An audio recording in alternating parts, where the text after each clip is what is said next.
से हार्दिक स्वागत, अभिनंदन। आज मैं एक विशेष टॉपिक के बारे में डिस्कस करने जा रहा हूं। जी सुमेर सिंह जी, आपका स्वागत है। विजय जी, आपका भी बहुत बहुत स्वागत है। सभी साथियों का हार्दिक स्वागत, अभिनंदन। साथियों, आज अपन एक ऐसे टॉपिक के बारे में डिस्कस करने जा रहे हैं, चाहे आप किसी भी प्रकार का एग्जाम दे दीजिएगा, जहां अगर इकोनॉमिक्स का पार्ट लग रहा है तो निश्चित मानिएगा इस टॉपिक को वहां निश्चित तौर पर आपके सिलेबस में शामिल किया जा रहा है और एक बेहद महत्वपूर्ण टॉपिक है भारत की अर्थव्यवस्था की दृष्टि से भी और अपने एग्जाम के पॉइंट ऑफ व्यू से भी। जी पूजा जी, कुमकुम जी, सभी साथियों का हार्दिक स्वागत, अभिनंदन। जी द्रौपदी जी, आपका भी बहुत बहुत अभिनंदन है। आज मैं बात करने वाला हूं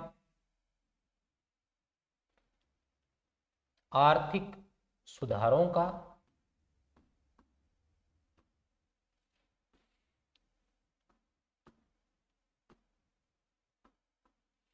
आर्थिक सुधार या नवीन आर्थिक नीति। नवीन आर्थिक नीति 1991। आज का अपना टॉपिक रहने वाला है आर्थिक सुधार या नवीन आर्थिक नीति।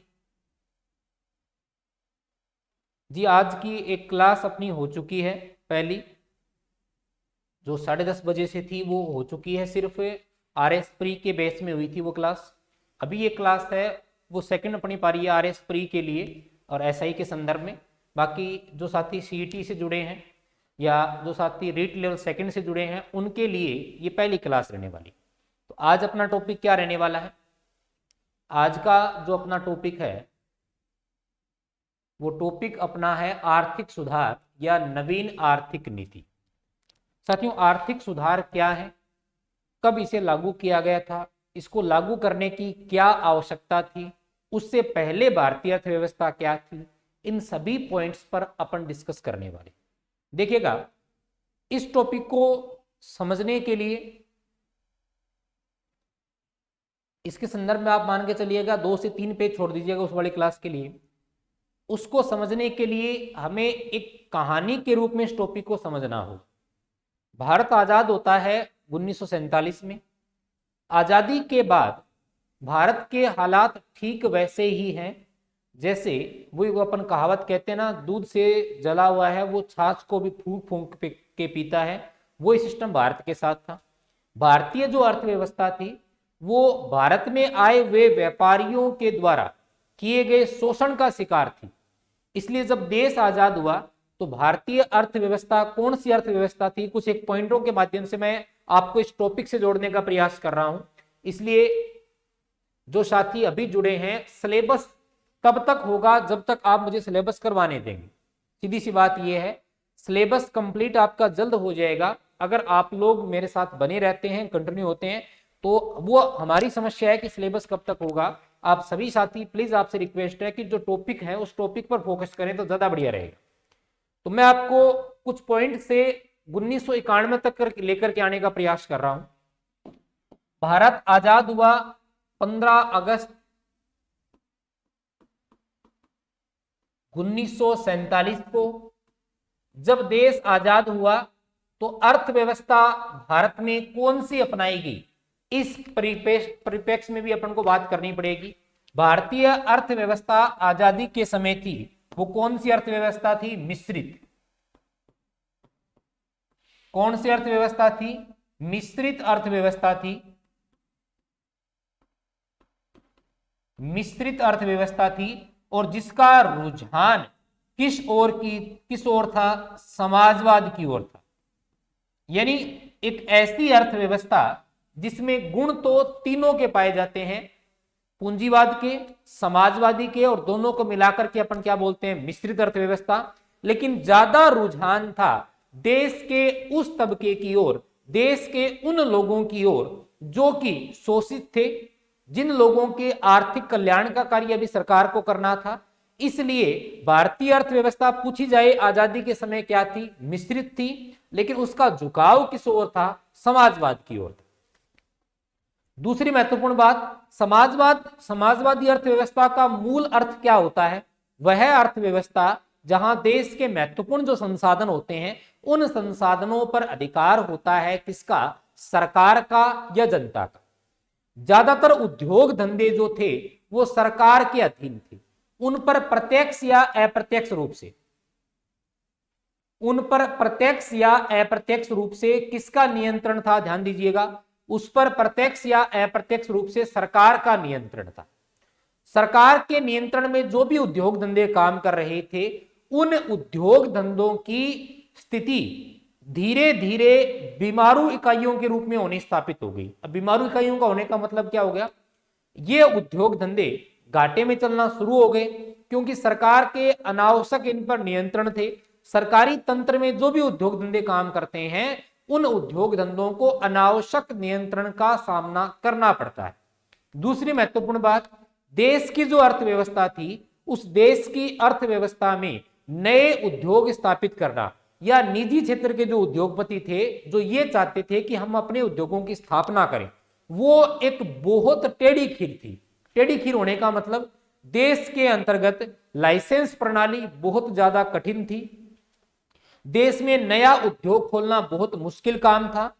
यानी लगभग जो उद्योग थे उनके लिए लाइसेंसों की आवश्यकता होती थी। इन सभी प्रणाली से, इन सभी प्रक्रिया से उद्योगों को देश की अर्थव्यवस्था को गुजरना पड़ रहा था। तो इन सब का रिजल्ट हमारे सामने क्या निकल करके आया?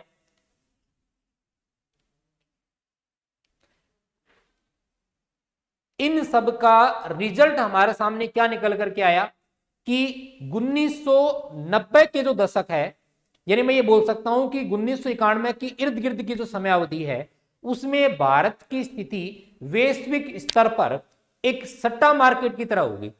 यानी विदेशी निवेशक जो भारत में निवेश करना चाहता था उसके दिमाग में एक ही बात चलती थी कि भारत में पैसा लगाया, अगर आपकी किस्मत अच्छी हुई तो पैसा आपको निवेश है वो प्रतिफल देगा, निवेश पर आपको आय होगी, वरना कभी भी भारत में पैसा डूब सकता है। इस प्रकार की अर्थव्यवस्था के रूप में उस दशक में भारतीय अर्थव्यवस्था की छवि उभरी।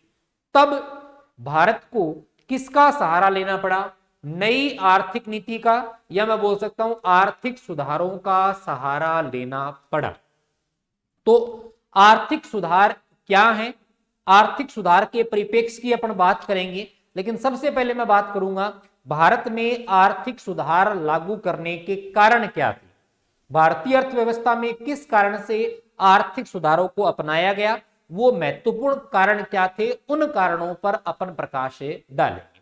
तो मेरे ख्याल से जो मैं आपको बताना चाह रहा था, जो बताना मैं चाह रहा हूं, उस परिप्रेक्ष्य में आप उसको उसी अर्थ में समझ पा रहे होंगे कि भारतीय अर्थव्यवस्था पहले पूर्णतः सरकार के अधीन थी, इसलिए भारत में ज्यादा उद्योगों का विकास नहीं हो पाया।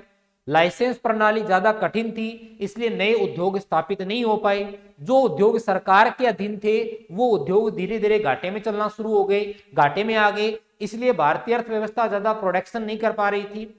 वैश्विक स्तर पर भारत की कोई विश्वसनीय पहचान नहीं थी। इस कारण सन 1991 में भारत को आर्थिक सुधारों को अपनाना पड़ा। भारत को आर्थिक सुधारों को अपनाना पड़ा और आर्थिक सुधारों के अंतर्गत मूल रूप से 3 प्रकार के सुधार शामिल किए गए। पहले उनके मैं नाम लिख देता हूं, फिर मैं आपको बताऊंगा कि आपको नोट करना कहां से शुरू करना है। क्लियर है? तो इसके अंतर्गत जो सुधार किए गए वो 3 प्रकार के थे। नंबर 1 उदारीकरण,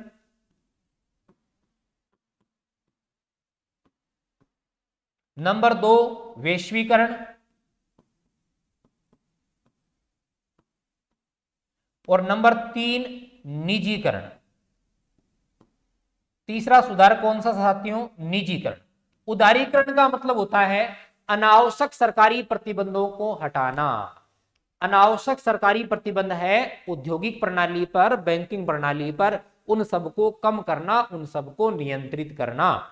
उदारीकरण का वैश्वीकरण का मतलब होता है विश्व की अर्थव्यवस्था के साथ अपनी अर्थव्यवस्था को जोड़ना। कैसे करके हम वैश्विक स्तर पर अपनी पहचान बनाएं, कैसे विदेशी मतलब निर्यातक हैं उनको आकर्षित करें, वो सारे प्रयास किसमें शामिल होते हैं? वैश्वीकरण में शामिल होते हैं। और निजीकरण का मतलब ये होता है कि जो उद्योग धंधे अब तक सिर्फ सरकार के नियंत्रण में थे, उनको अब निजी घरानों के लिए खोलना। अब वहां पर निजी क्षेत्रों को भी क्या देना, बढ़ावा देना। ये सारे कॉन्सेप्ट 3 टॉपिक में अपना ये मूलतः टॉपिक चलेगा, जिसे अपन बोलते हैं आर्थिक सुधार। क्या बोलते हैं? आर्थिक सुधार के परिप्रेक्ष्य में अपने इसकी बातें करते हैं। क्लियर है? तो अब आप हेडिंग लगाइएगा टॉपिक की। मैं कुछ महत्वपूर्ण पॉइंट आपको नोट करवा रहा हूं, वो आपको नोट करने हैं। हेडिंग लगाइएगा आर्थिक सुधार या नवीन आर्थिक नीति 1991। आर्थिक सुधार या नवीन आर्थिक नीति 1991 की हेडिंग लगाइएगा। सबसे पहला पॉइंट आपको नोट करना है इस परिप्रेक्ष्य में, वो नोट कीजिएगा। स्वतंत्र भारत में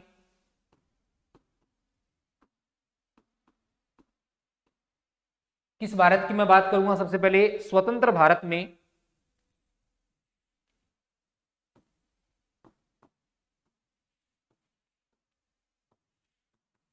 मिश्रित अर्थव्यवस्था।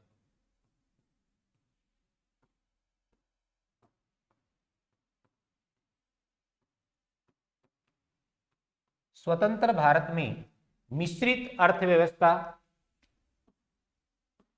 का स्वरूप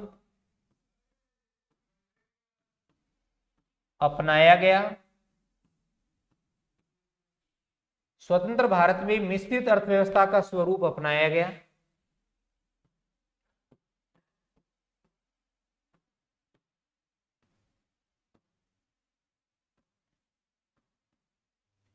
जिसका झुकाव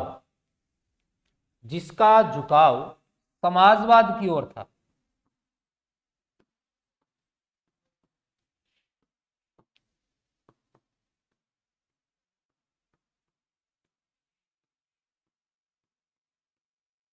स्वतंत्र भारत में मिश्रित अर्थव्यवस्था को अपनाया गया, जिसका झुकाव किस ओर था? समाजवाद की ओर था।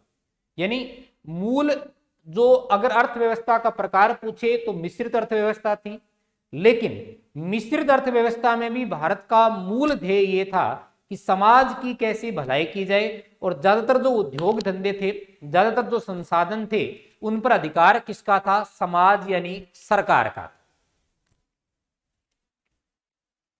दूसरा पॉइंट लिखिएगा इसी संदर्भ में,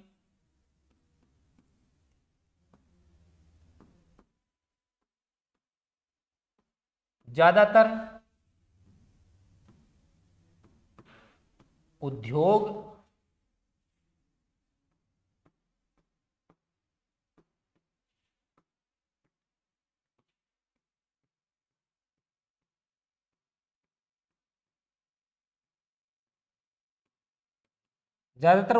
सरकार के नियंत्रण में स्थापित किए जाते थे।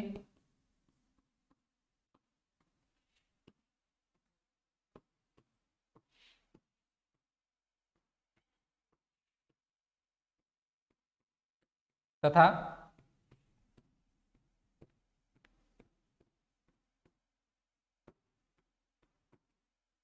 संसाधनों पर भी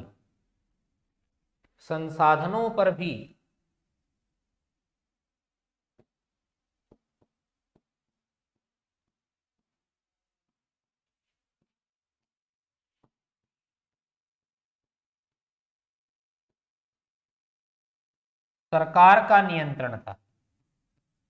किसका नियंत्रण था? सरकार का नियंत्रण।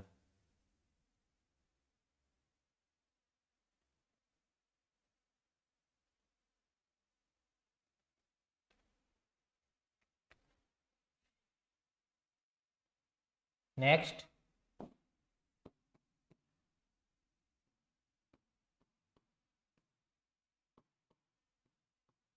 औद्योगिक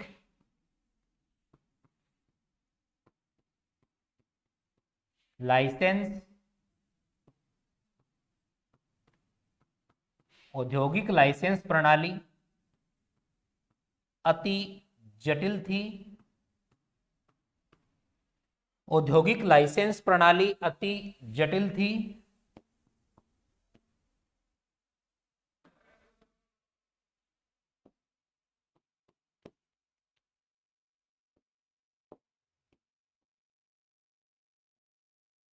वैश्विक पटल पर भारतीय अर्थव्यवस्था, वैश्विक पटल पर भारतीय अर्थव्यवस्था की छवि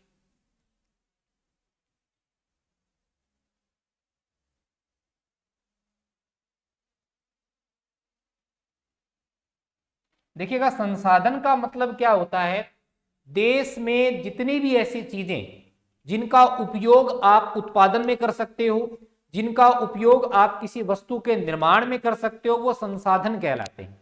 उन सारे संसाधनों पर प्रत्यक्ष या अप्रत्यक्ष नियंत्रण भारत सरकार का था, यानी निजी घरानों का किसी भी प्रकार का कोई नियंत्रण नहीं था। ध्यान दीजिएगा, उसे बोलते हैं संसाधन के नाम से अपन जान सकते हैं।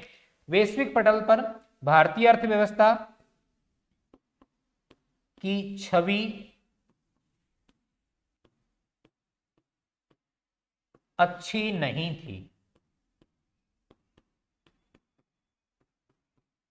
वैश्विक पटल पर भारतीय अर्थव्यवस्था की छवि अच्छी नहीं थी। ये उस समय की बात है जब देश में जो आर्थिक सुधार हैं वो लागू नहीं हुए थे, यानी 1991 से पहले तक की मैं बात कर रहा हूं। अब अपन बात करेंगे भारत में आर्थिक सुधार लागू करने के कारण क्या है, आर्थिक सुधार क्या है, आर्थिक सुधार लागू क्यों किए गए, इस परिप्रेक्ष्य में मैं बात कर रहा हूं। तो नेक्स्ट आप हेडिंग लगाइएगा,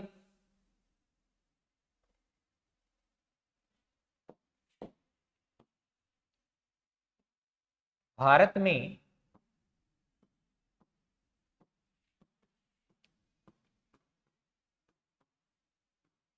आर्थिक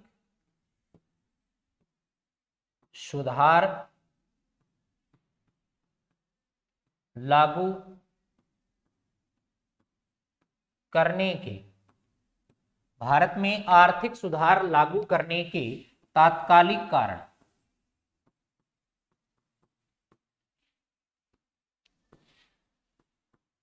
यानी मेरा कहने का मतलब है कि 1991 में ही आर्थिक सुधार क्यों लागू किए गए, उससे पहले या उससे बाद में सिचुएशन क्यों नहीं बनी, वो जो कारण है उसे मैं तात्कालिक कारण कहूंगा।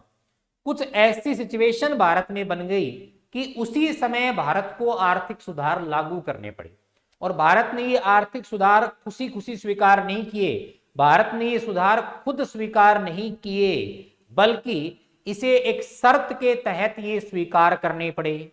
ध्यान दीजिएगा, भारत की स्थिति वैश्विक पटल पर ऐसी हो चुकी थी कि भारत के पास मात्र 15 दिनों का ही विदेशी व्यापार करने से संबंधित कोष बचा था, यानी विदेशों से जो वस्तुएं आयात करते हैं उसके लिए हमें विदेशी मुद्रा की आवश्यकता पड़ती है, और वो विदेशी मुद्रा का भंडार मात्र 15 दिन का बचा था। कोई भी देश भारत के साथ डील करने को तैयार नहीं था, व्यापार करने को तैयार नहीं था।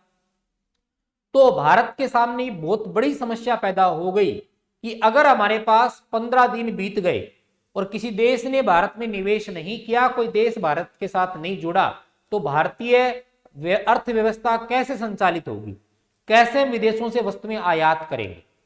तो फिर इस संदर्भ में भारत को फिर ऋण जो देना है वो स्वीकार किया गया विश्व बैंक के द्वारा और अंतरराष्ट्रीय मुद्रा कोष के द्वारा। अंतरराष्ट्रीय मुद्रा कोष क्या है, विश्व बैंक क्या है, इस पर भी अपन चर्चा करेंगे, लेकिन मैं आपके सामने पहले वो कारण रख रहा हूं, वो तत्कालिक कारण मैं रख रहा हूं जिनके कारण भारत ने 1991 में ही जो आर्थिक सुधार हैं वो लागू किए हैं। उसके क्या कारण थे, उन कारणों को अपन समझने का प्रयास करते हैं।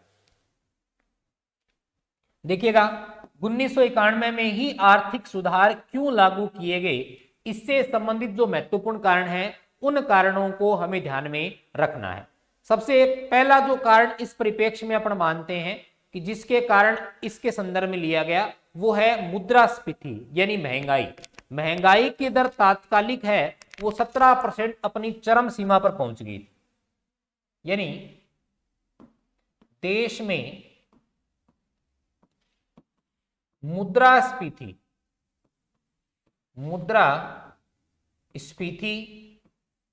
मुद्रास्फीति साथियों बोलते हैं महंगाई को, महंगाई अपनी चरम सीमा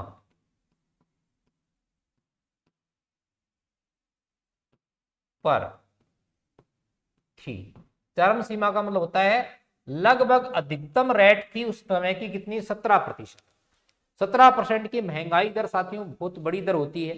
ये मान के चलिएगा कि महंगाई बढ़ने का सबसे ज्यादा बड़ा जो असर दिखाई देता है वो निम्न तबके के लोगों पर पड़ता है, आम जनता पर पड़ता है, एक उपभोक्ता पर पड़ता है। उसके लिए वो वस्तुएं क्या हो जाती है, महंगी हो जाती है। पहला पॉइंट तो ये था। दूसरा पॉइंट जो इसके परिप्रेक्ष्य में हमें ध्यान में रखना है, वो सेकंड पॉइंट इस परिप्रेक्ष्य में ये था कि भारत का जो बाह्य ऋण था वो जीएनपी का कितना परसेंट हो गया था, 60% तक हो गया था। यानी बाह्य ऋण, बाह्य ऋण जीएनपी, ग्रोस नेशनल प्रोडक्शन, इसको अपन क्या बोलेंगे, सकल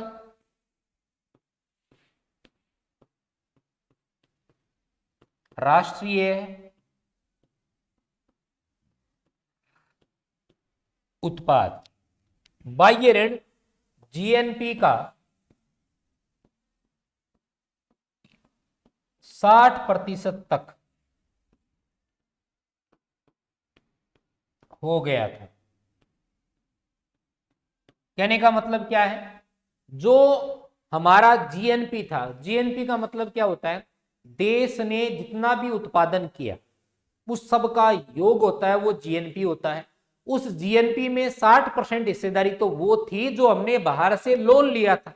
अब सोचिएगा, कोई व्यक्ति 100 रुपए कमाता है, इसको इस उदाहरण से आप समझ सकते हो, कोई व्यक्ति 100 रुपए कमा रहा है, उस 100 रुपए में 60 रुपए जो है वो है जो उसने बाहर से उधार लिए हैं, तो आय उसकी कितनी होगी, 40 रुपए। ठीक वही हालात तात्कालिक किसके थे, भारत के थे। तो मैंने आपको इसके संदर्भ में 2 पॉइंट लिखवा दिए कि एक तो मुद्रास्फीति यानी महंगाई की दर 17% थी, बाह्य ऋण जीएनपी का लगभग कितने प्रतिशत हो चुका था, अभी बताइएगा, 60% हो चुका था। और तीसरा महत्वपूर्ण कारण इसके संदर्भ में जो अपन ले सकते हैं वो ये ले सकते हैं कि तात्कालिक समय, यानी उस तात्कालिक समय विदेशी विनिमय जो कोष है वो मात्र 15 दिन का रह गया था। तीसरा महत्वपूर्ण पॉइंट आप इसमें लिखिएगा, विदेशी विदेशी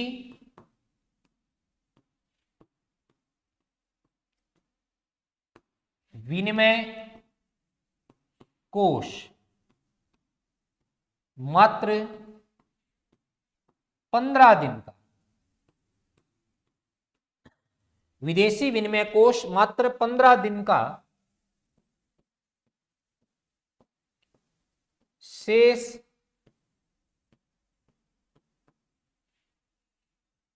रह गया था। अगर इसका वैल्यू में मेजरमेंट करें तो सीधी सी बात है, अंतरराष्ट्रीय स्तर पर जो वैल्यू है उसका मापन होता है डॉलर में। किसमें होता है, डॉलर में। और डॉलर में ये मुद्रा का माप है वो लगभग 1.1 करोड़ रुपए के लगभग मान सकता हूं। यानी तात्कालिक समय इसको भारतीय भाषा में अपन कहें तो 73 करोड़ रुपए है। यानी 1.1 करोड़ डॉलर, 1.1 करोड़ डॉलर।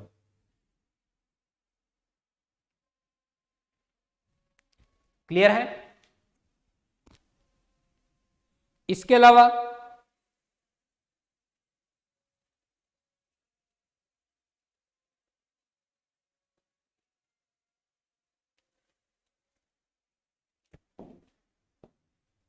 भारतीय अर्थव्यवस्था को, भारतीय अर्थव्यवस्था को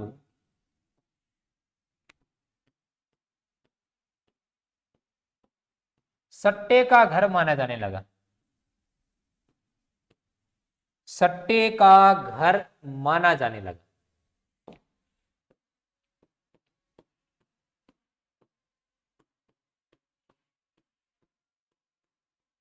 ये वो तात्कालिक कारण थे जिन कारणों से भारत को 1991 में विश्व बैंक के साथ एक एग्रीमेंट करना पड़ा, जिस एग्रीमेंट में भारत को ये 3 उपाय अपनाने थे।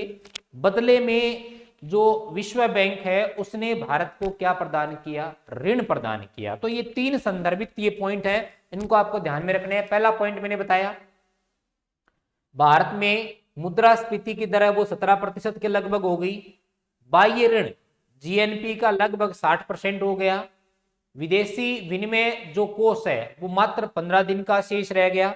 और भारतीय अर्थव्यवस्था अब वैश्विक निवेशों के लिए एक सट्टे का घर बन करके रह गया था। ये उस समय तात्कालिक समय इसको अपनाने के कारण थे।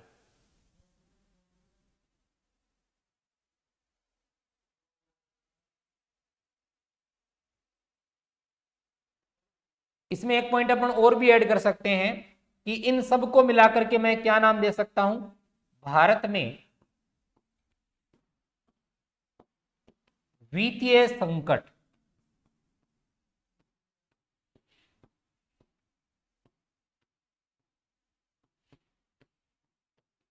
क्या बोल सकते हैं इसको? भारत में किसकी स्थिति पैदा हो गई थी? वित्तीय संकट की स्थिति पैदा हो गई थी। क्लियर है? तो ये वो कारण हो गए जिनके कारण भारत में आर्थिक सुधारों को अपनाया जाना अनिवार्य हो गया। नेक्स्ट मैं बात करता हूं भारत में आर्थिक सुधार, यानी आर्थिक सुधार, हेडिंग लगाइएगा।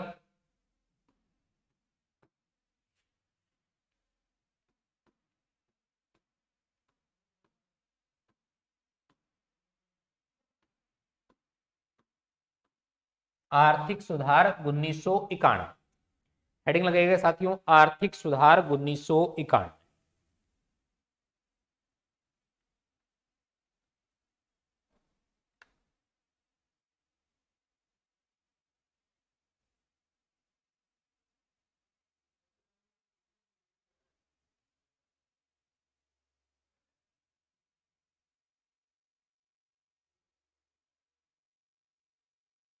सबसे पहला पॉइंट लिखिएगा, नई आर्थिक जो नीति है उसकी घोषणा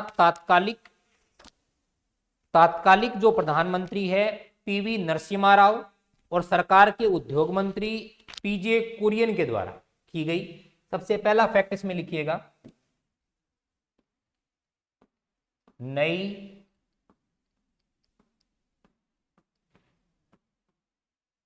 आर्थिक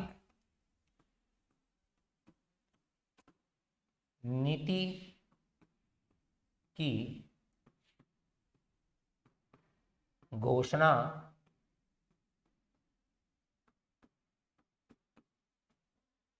तात्कालिक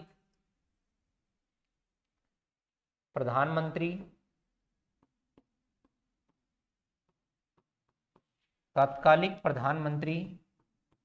पीवी नरसिम्हा राव व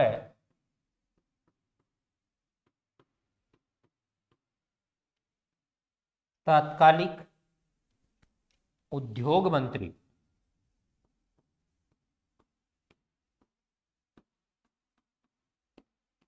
इसकी जो घोषणा है वो मुख्य प्रधानमंत्री और जो उद्योग मंत्री है पीजे कुरियन,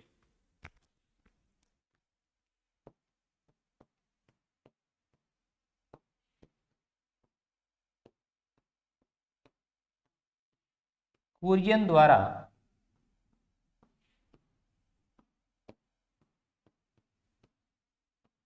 संसद में, पीजे कुरियन द्वारा संसद में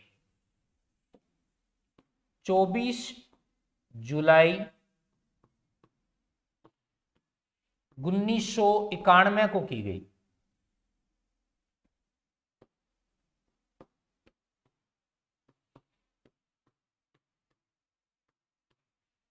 जुलाई सन 1991 को की गई।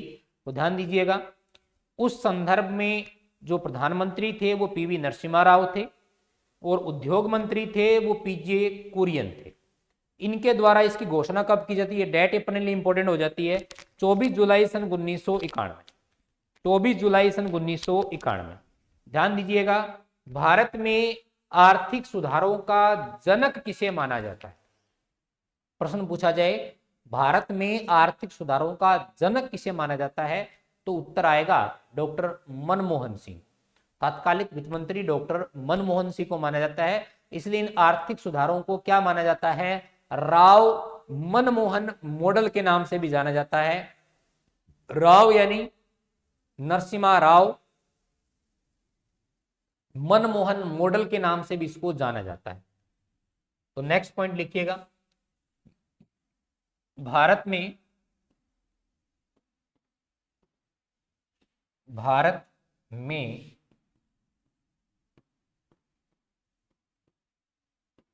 आर्थिक सुधारों का जनक, भारत में आर्थिक सुधारों का जनक डॉक्टर मनमोहन सिंह को माना जाता है।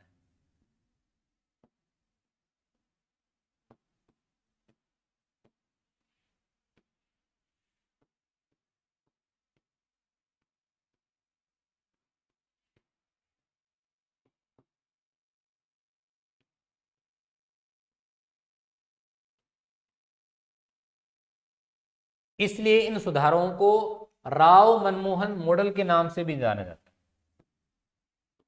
अतः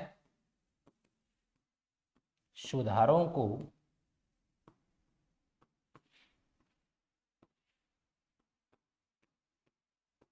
राव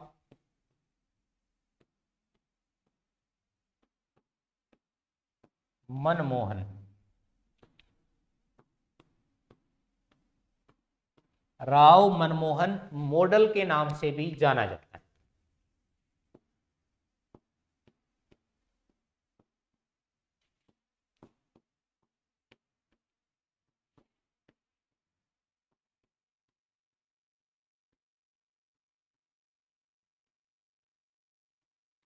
राव मनमोहन मॉडल के नाम से भी जाना जाता है।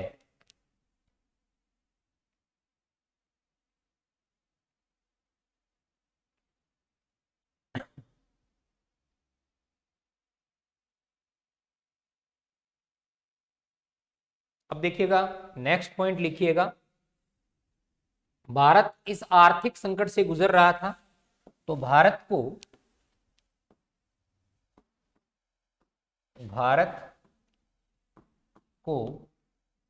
आर्थिक संकट से, भारत को आर्थिक संकट से बाहर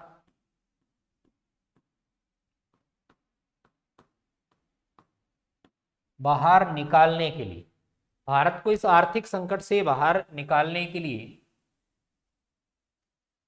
देखिए कम से कम 2-3 घंटे की क्लास अपनी रहेगी। भारत को आर्थिक संकट से बाहर निकालने के लिए, भारत को आर्थिक संकट से बाहर निकालने के लिए विश्व बैंक व अंतर्राष्ट्रीय मुद्रा कोष,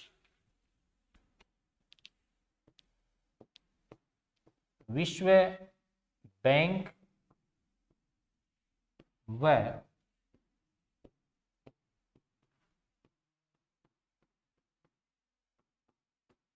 अंतर्राष्ट्रीय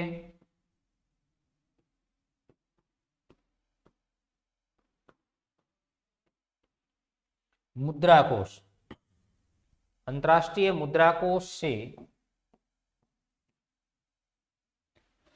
7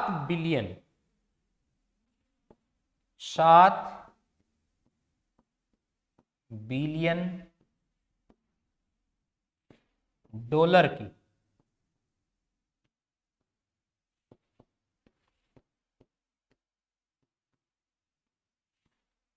सहायता राशि सशर्त, साथियों इस शब्द में बहुत बड़ा अर्थ छुपा हुआ है। कोई राशि आपको मिले सशर्त, सशर्त का मतलब हो गया आपके ऊपर बाउंडेशन लगाई जाए और उन बाउंडेशन का पालन आप जब तक कर रहे हो तब तक आपको पैसा उपयोग करने का अधिकार दिया जाता है, वो सशर्त पैसा होता है।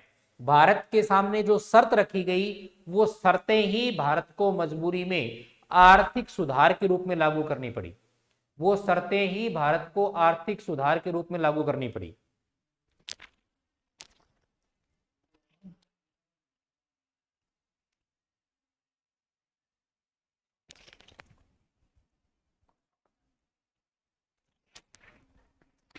लागू करनी पड़ी, तो इनको ही अपन क्या कहते हैं, आर्थिक सुधार के संदर्भ में देखते हैं।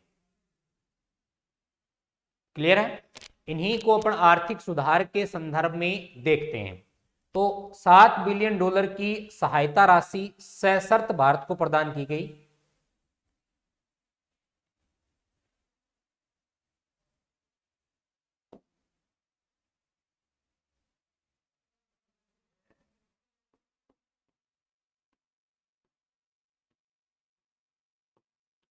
सशर्त प्राप्त हुई है, यह बात हमें ध्यान में रखनी है। ध्यान दीजिएगा, जो दो संगठनों की मैं बात कर रहा हूं, एक तो विश्व बैंक और एक अंतर्राष्ट्रीय मुद्रा कोष। विश्व बैंक और अंतर्राष्ट्रीय मुद्रा कोष, इन दोनों को जुड़वा बहनों के नाम से भी जाना जाता है। इनकी स्थापना सन 1945 में की जाती है, ग्रेट ब्रिटेन वुड्स समझौते के अंतर्गत। ग्रेट ब्रिटेन वुड्स समझौते के अंतर्गत इन दोनों की स्थापना की गई। महत्वपूर्ण बात यह है कि इन दोनों का जब तात्कालिक जो निर्माण किया गया था, तो जो द्वितीय विश्व युद्ध हुआ था, उस द्वितीय विश्व युद्ध में जो अर्थव्यवस्थाएं समाप्त हो गई थी, जो अर्थव्यवस्थाएं पूर्णतः खत्म हो चुकी थी, उन अर्थव्यवस्थाओं के पुनर्निर्माण के लिए इनका निर्माण किया गया था। तो इन्हीं के द्वारा भारत को तात्कालिक समय में सन 1991 में आर्थिक सहायता प्रदान की गई, और वो आर्थिक सहायता सशर्त थी। सशर्त का मतलब इसमें यह शर्त छिपी हुई थी कि भारत को अब अपनी आर्थिक नीति को बदलना होगा।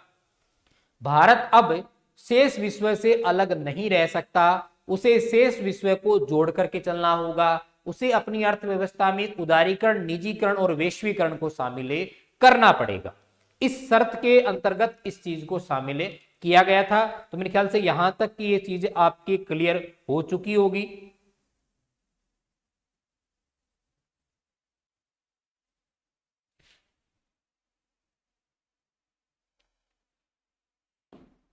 अगले पॉइंट के रूप में लिखिएगा, ऋण के बदले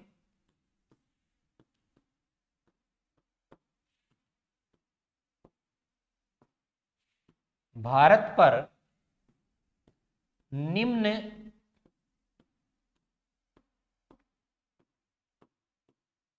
शर्तें लगाई गई।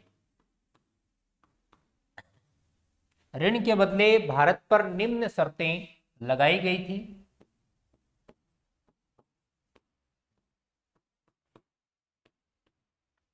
ऋण के बदले भारत पर निम्न शर्तें लगाई गई थी। शर्तें कौन कौन सी थी? पहली शर्त थी, सरकार निजी क्षेत्रों पर लगे अनावश्यक प्रतिबंधों को हटाए।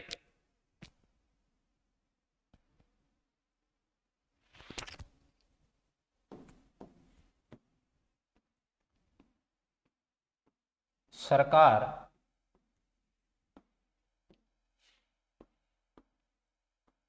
निजी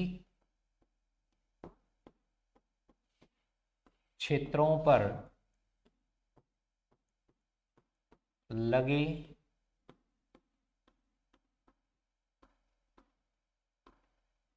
अनावश्यक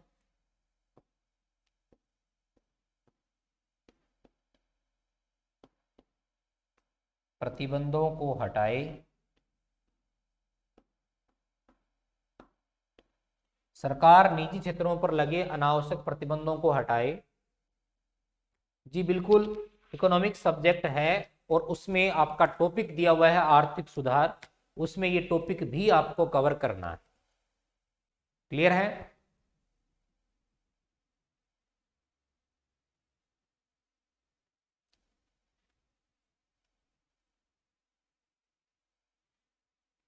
दूसरा पॉइंट इसी में,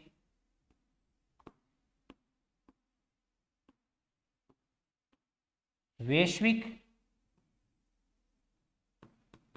पृष्ठ वैश्विक पृष्ठभूमि पर भारत वैश्वीकरण को बढ़ावा दे।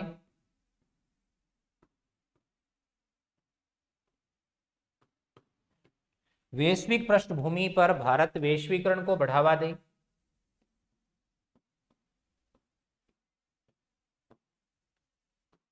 और तीसरा,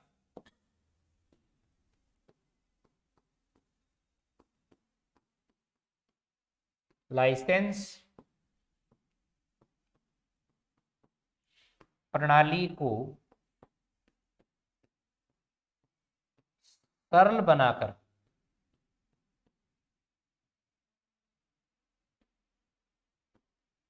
लाइसेंस प्रणाली को सरल बनाकर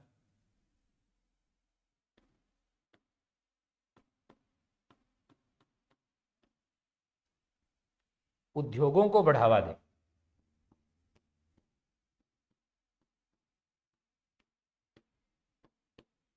तो ये तीनों चीजें एक तरीके से वैश्वीकरण, निजीकरण और उदारीकरण है।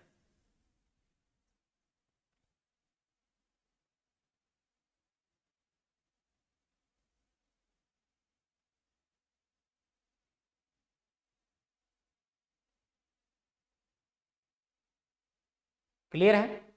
तो ये तीन वो शर्तें थी जिनको लागू देश पर किया जाना था। इसी परिप्रेक्ष्य की अपन बात करेंगे। तो ध्यान दीजिएगा, 1991 की जो नई आर्थिक नीति थी, इस आर्थिक नीति को दो उप समूहों में विभाजित किया जा सकता है, यानी इसके उद्देश्यों को दो उप समूहों में बांटा जा सकता है। वो अपन को नोट करना है। तो नेक्स्ट आप लिखिएगा, 1991 की आर्थिक नीति को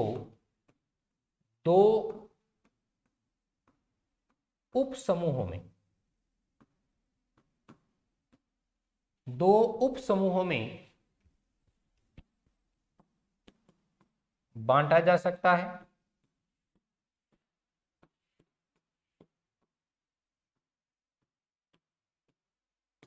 दो उप समूहों में बांटा जा सकता है। 1991 की आर्थिक नीति को दो उप समूहों में बांट करके अपन इसका अध्ययन कर सकते हैं।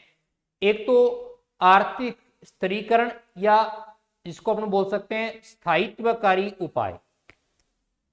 दो उपाय इसमें अपनाने के प्रयास दिए गए थे। एक तो है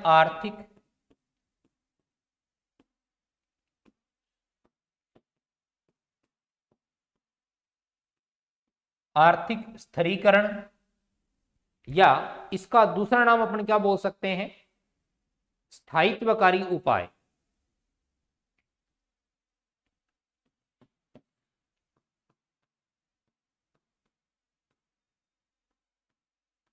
स्थायित्वकारी उपाय साथियों, स्थायित्वकारी या स्थिरीकरण के जो उपाय थे, ये अल्पकालीन उपायों की श्रेणी में आते हैं। तात्कालिक जो उपाय आप अपनाते हो वो ये उपाय थे, यानी ये अल्पकालीन उपाय हैं जिनमें आप अल्पकालीन सुधार पर बल दे सकते हो। और दूसरे जो महत्वपूर्ण उपाय थे इस योजना में, उनका नाम दिया गया था, वो था आर्थिक संरचनात्मक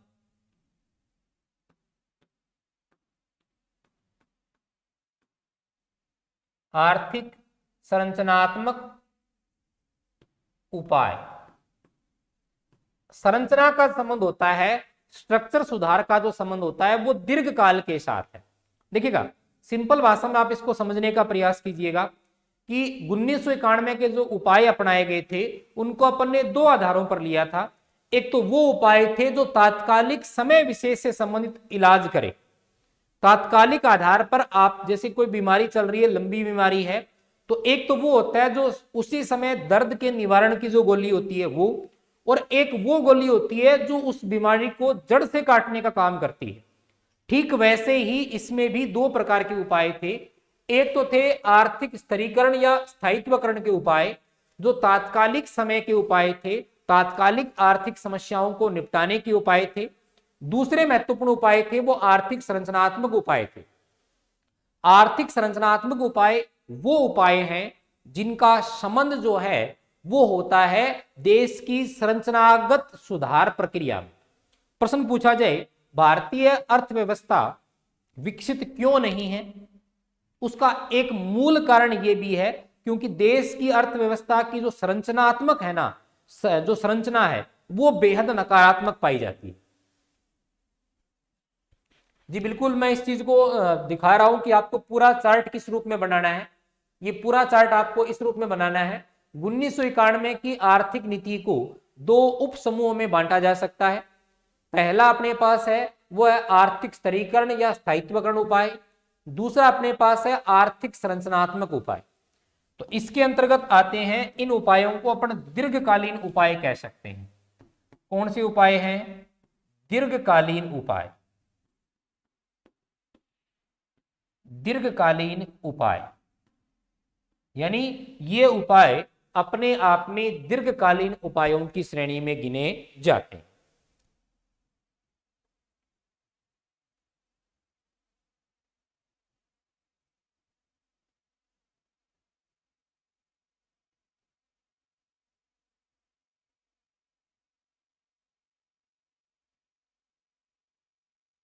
अब प्रश्न पूछा जाए कि जो आर्थिक स्तरीकरण या स्थायित्वकरण के उपाय हैं इनका संबंध कौन सी समस्या का निपटान करना है, तो ये उपाय हमने क्यों अपनाए, इसी के नीचे आप लिखिएगा इसका उद्देश्य क्या है। इस चीज का उद्देश्य क्या है? तो उद्देश्य की अगर मैं बात करूं, इसके उद्देश्य की अगर मैं बात करता हूं तो इसके उद्देश्य को हमें ध्यान में रखना है। तात्कालिक समस्याओं का निवारण इसका उद्देश्य है। और तात्कालिक समस्या थी क्या? तात्कालिक समस्या को अगर मैं डिवाइड करूं कि उस समय की तात्कालिक समस्या क्या थी, तो एक तो भुगतान संतुलन का जो संकट था, उद्देश्य में लिखिएगा भुगतान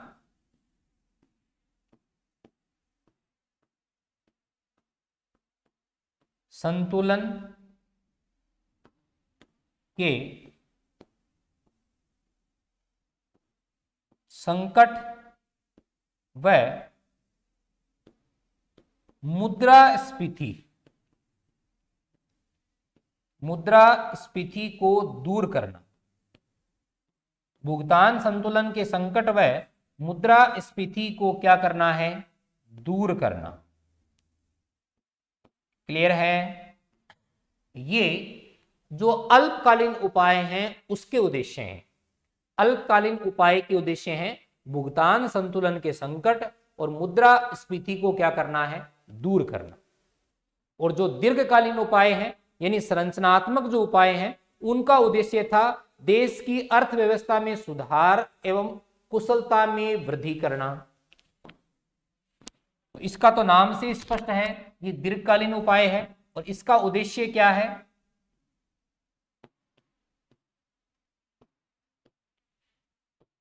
देश की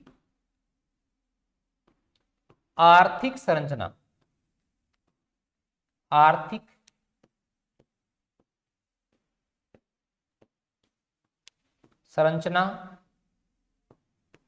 में सुधार करना। स्ट्रक्चरल इंफ्रास्ट्रक्चर जो है, ढांचा जो है, उस ढांचे में सुधार करना, ये इसका उद्देश्य है। तो इस चार्ट को अब आप यूं कंप्लीट कर लीजिएगा। ये एक बेसिक कॉन्सेप्ट आपका पूरा हो गया। प्रश्न यहां से बन सकता है कि आर्थिक स्तरीकरण या स्थायित्वकरण उपाय हैं उनके मुख्य उद्देश्य क्या थे या ये किस प्रकार के उपाय हैं। इस टाइप के प्रश्न आपसे पेपर में पूछे जा सकते हैं। इस बात को हमें ध्यान में रखना है।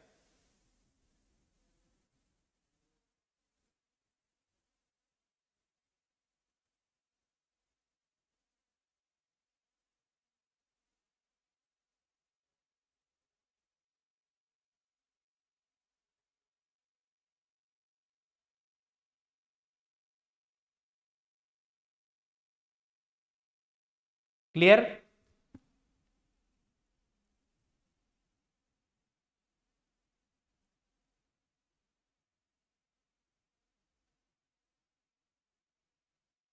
इतनी बातें आपने मेरे ख्याल से नोट कर ली होंगी। अगर इन बातों में से आपको कोई भी डाउट लग रहा हो तो प्लीज आप उसका कमेंट करें ताकि उसका सॉल्यूशन हो। फिर मैं आगे की ओर बढ़ रहा हूं। इसके बाद मैं आगे की ओर बढ़ रहा हूं।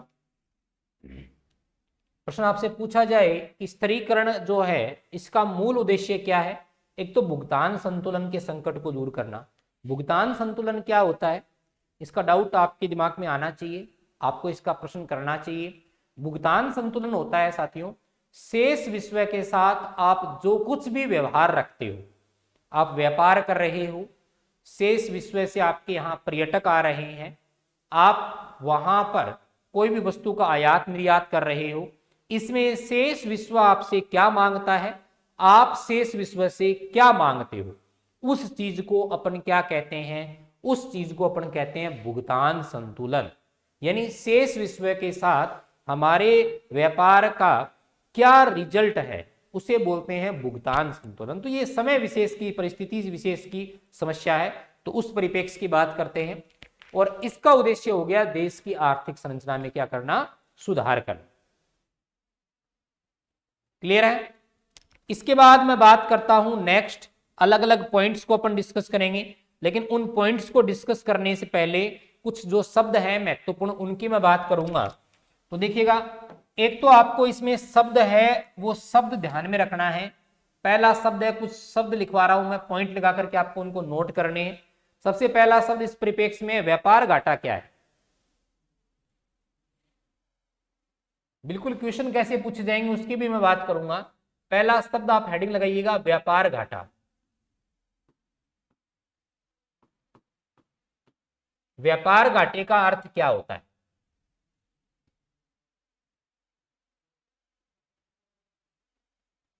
व्यापार घाटे का सीधा संबंध होता है जब देश का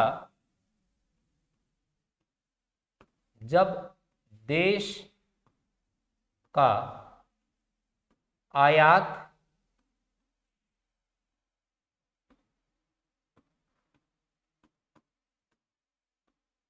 जब देश का आयात निर्यात से जब देश का आयात निर्यात से क्या हो? ज्यादा हो। मतलब इंपोर्ट, आयात जो है वो ज्यादा है किससे? निर्यात से। जब आयात ज्यादा है निर्यात से तो अंतर अपने सामने कैसे निकल के आएगा? व्यापार घाटे के रूप में निकल के आएगा। क्लियर है?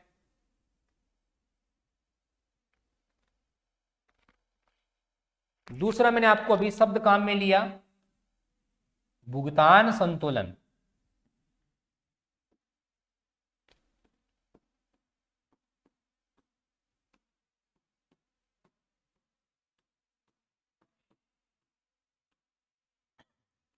साथियों भुगतान संतुलन क्या है?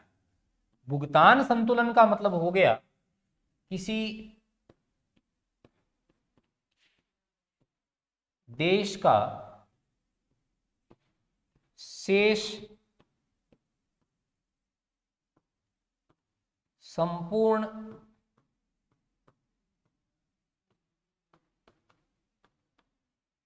अर्थव्यवस्था, किसी देश का शेष संपूर्ण अर्थव्यवस्था के साथ, मैंने क्या कहा, जितना भी आपके साथ लेन देन होता है उसका जो हिसाब होता है उसे अपन संक्षिप्त वर्णन के रूप में जानते हैं। यानी किसी देश की अर्थव्यवस्था का शेष विश्व के साथ जो एक वर्ष में जो लेन देन का शेष रहता है वो भुगतान संतुलन होता है। किसी देश का संपूर्ण अर्थव्यवस्था के साथ एक वर्ष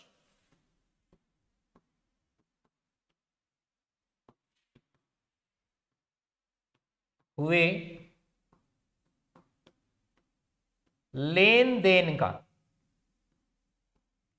एक वर्ष में हुए लेन देन का भुगतान शेष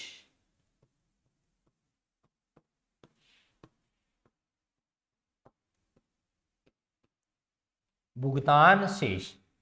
साथियों, व्यापार जो शेष है, व्यापार घाटे का संबंध होता है व्यापार शेष के साथ। मतलब आपने 5 लाख का निर्यात किया, आपने 2 लाख का आयात किया, इसका मतलब आपका व्यापार शेष 3 लाख रुपए रह गया कि नहीं रह गया। ठीक ऐसे ही सारी चीजों का, जिसमें व्यापार भी शामिल है, वस्तु भी शामिल है, जिसमें पर्यटकों का आना जाना भी शामिल है, इन सबको मिलाकर के देश का शेष विश्व के साथ जो बैलेंस बचता है 1 वर्ष से संबंधित, उसे अपन बोलते हैं भुगतान संतुलन। का भुगतान शेष क्या कहलाता है? भुगतान संतुलन।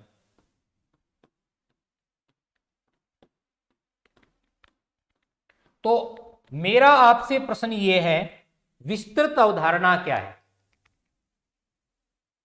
किसी, अच्छा सॉरी भाई, किसी देश का नहीं लिखा मैंने, माफ कीजिएगा।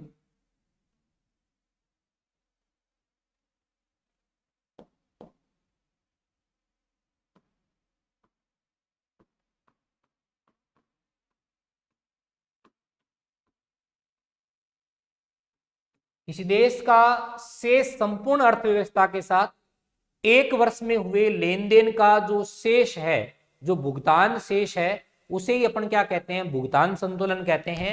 और एक महत्वपूर्ण बात जो आपको इसके नीचे नोट करनी है, वो लिखिएगा कि भुगतान संतुलन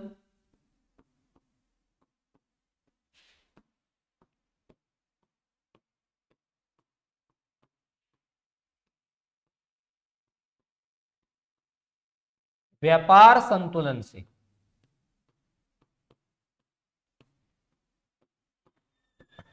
भुगतान संतुलन व्यापार संतुलन से विस्तृत अवधारणा है। विस्तृत अवधारणा है। भुगतान संतुलन व्यापार संतुलन से साथियों क्या है? विस्तृत अवधारणा है।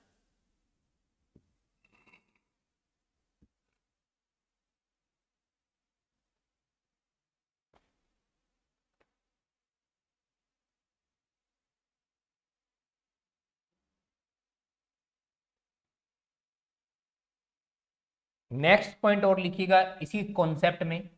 एक चीज आपको और ऐड करनी है, वो है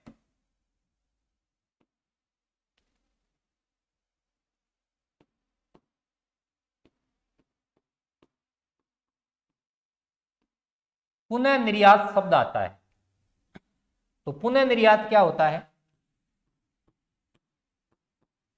निर्यात के उद्देश्य से, निर्यात के उद्देश्य से किया गया आयात।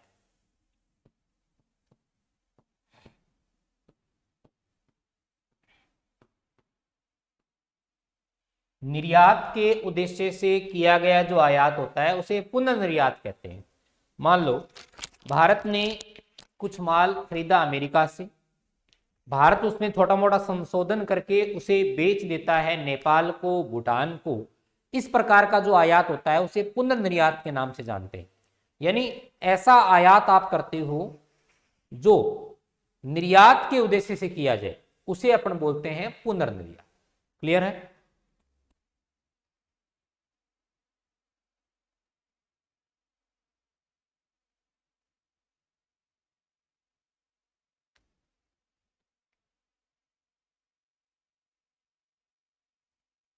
यहां तक की बातें अगर आपने नोट कर ली हो तो नेक्स्ट लिखिएगा, एक लास्ट चीज आपको इसमें ऐड करनी है।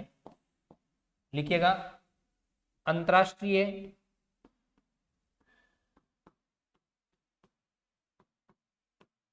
अंतरराष्ट्रीय मुद्राकोष व विश्व बैंक जिन्हें अंतरराष्ट्रीय मुद्राकोष व विश्व बैंक जिन्हें जुड़वा बहनें भी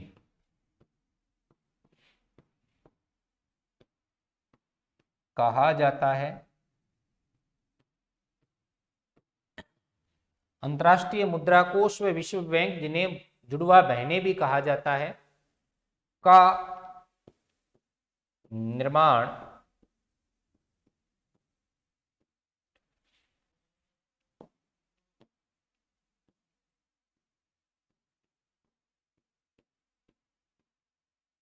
ब्रेटन वुड्स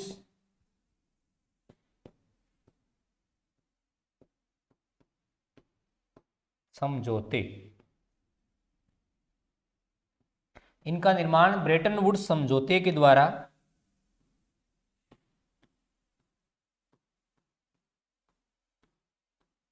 1945 में 1945 में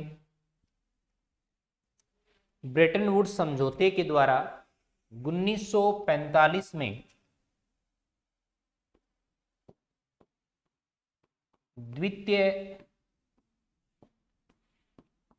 विश्व युद्ध में नष्ट अर्थव्यवस्थाओं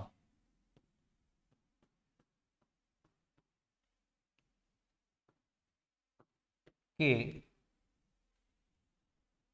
जी बिल्कुल,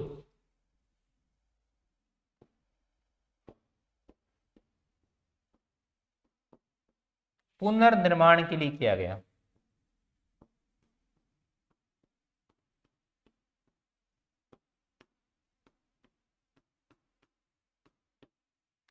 के पुनर्निर्माण के लिए गया। आईएमएफ है, इंटरनेशनल मॉनेटरी फंड है, और एक क्या है, वर्ल्ड बैंक है। ध्यान दीजिएगा, आईएमएफ है वो दीर्घकालीन ऋण उपलब्ध करवाता है, लॉन्ग टर्म के लिए लोन देता है, जबकि विश्व बैंक है वो जो देश की, अब देखिएगा जो इनका मेन पर्पस था वो तो पूरा हो गया क्योंकि 1945 की बात है। वर्तमान समय में ये जो विकासशील देश हैं उनकी आर्थिक सहायता करने का काम करते हैं सशर्त। शर्तें मैंने आपको बता दी, उस परिप्रेक्ष्य में बात करते हैं। क्लियर है? तो ये यहां के संदर्भ की बात हो गई। अब मैं बात करता हूं नेक्स्ट, अलग अलग पॉइंट पर अपन चर्चा करेंगे, कुछ महत्वपूर्ण बातों की चर्चा करेंगे। सबसे पहले मैं बात कर रहा हूं उदारीकरण के ऊपर। तो नेक्स्ट आप हेडिंग लगाइएगा, उदारीकरण क्या है।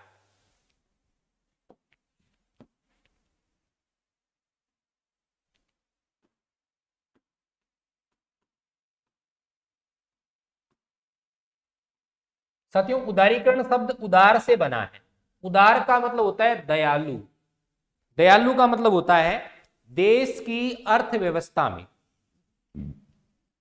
देश की अर्थव्यवस्था में जितने भी क्षेत्र हैं, भले ही वो औद्योगिक क्षेत्र हो, भले ही वो बैंकिंग सेक्टर हो या अन्य कोई क्षेत्र हो, प्रत्येक क्षेत्र पर लगाए गए अनावश्यक जो प्रतिबंध हैं, अनावश्यक जो रोक है, उस रोक को हटाना, लाइसेंस प्रणाली को सरल बनाना, कैसे उद्योगों को बढ़ावा दिया जाए, इसके लिए प्रयास करना ही क्या होता है, उदारीकरण होता है।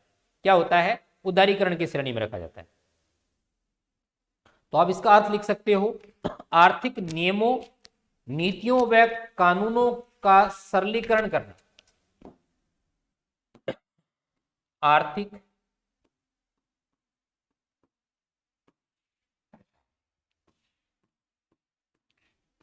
नियमों,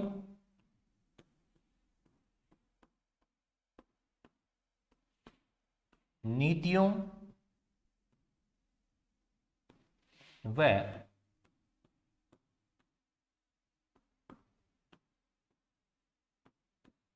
कानूनों का, जी बिल्कुल ही,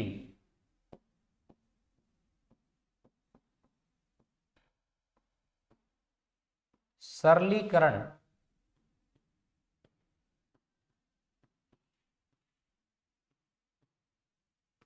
उदारीकरण कहलाता है।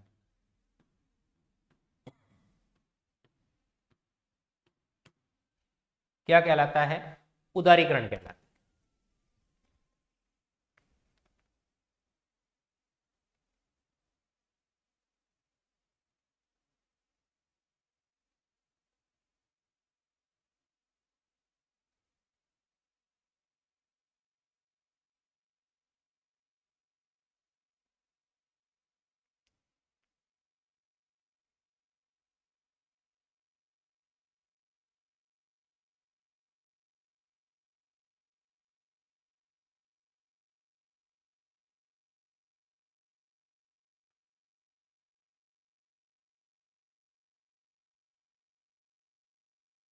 क्लियर है।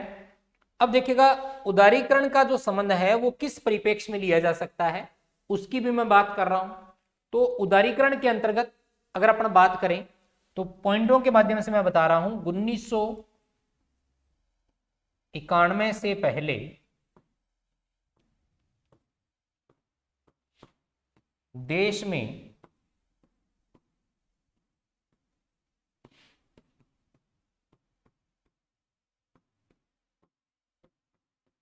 लाइसेंस प्रणाली 1991 से पहले देश में लाइसेंस प्रणाली अत्यधिक जटिल थी।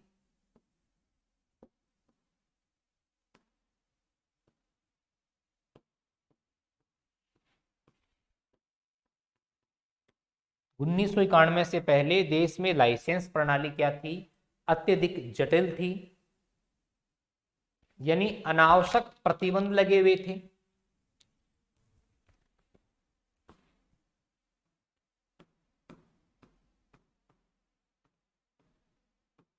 अनावश्यक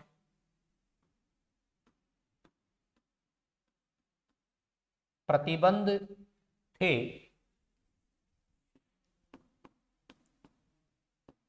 जिन्हें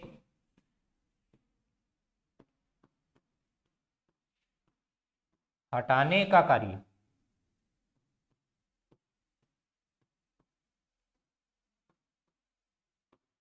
उन्नीस सौ इक्यानवे में किया गया।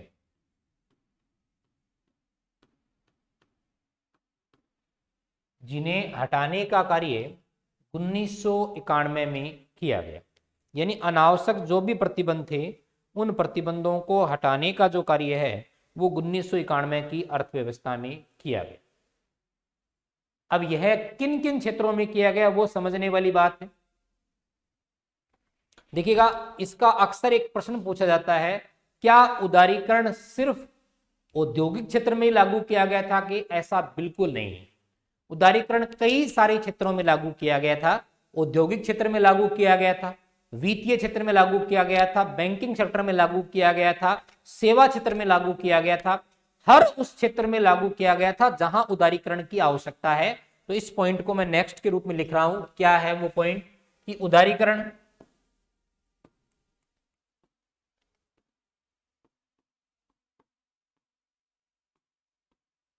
उदारीकरण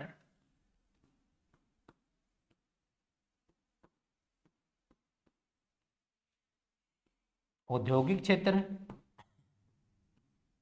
कोमा वित्तीय क्षेत्र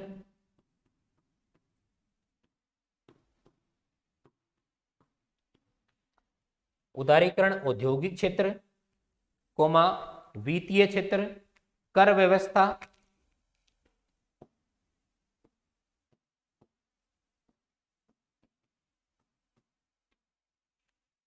कर व्यवस्था कोमा विदेशी विनिमय,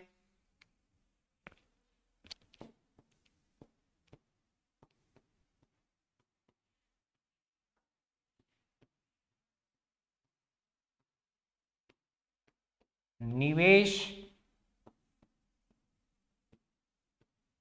आदि क्षेत्रों में लागू किया गया था।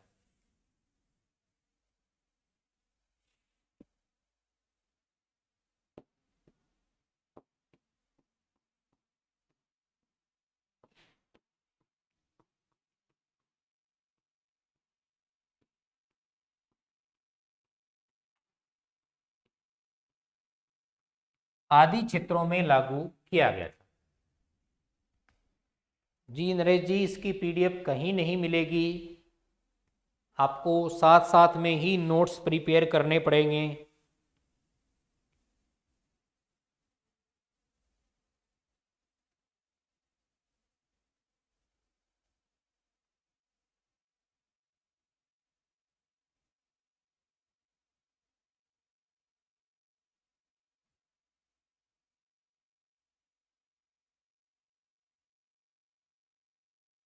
क्लियर है?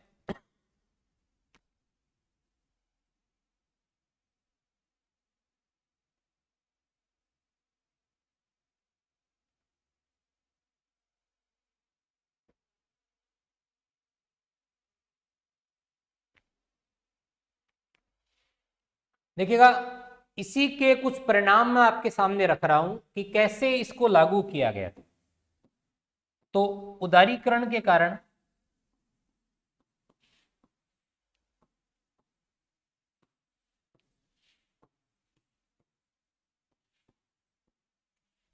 कारण वित्तीय क्षेत्र में, उदारीकरण के कारण वित्तीय क्षेत्र में, देखिएगा अगर आपने अभी ज्वाइन किया है तो कोई दिक्कत वाली बात नहीं है, आपको ये सारी क्लासें अपलोड में मिल जाएंगी। जहां आपने कोर्स ले रखा है वहां इकोनॉमिक्स नाम से आप देखोगे फोल्डर बना हुआ है, उस फोल्डर में आपको सारी क्लासें क्रम से मिल जाएंगी, कोई दिक्कत वाली बात नहीं। उदारीकरण के कारण वित्तीय क्षेत्र में आरबीआई की भूमिका, आरबीआई की भूमिका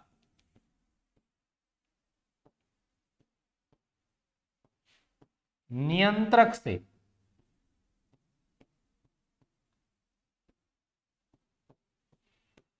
नियंत्रक से वित्तीय सहायक की हो गई, नियंत्रक से वित्तीय सहायक की हो गई। यानी पहले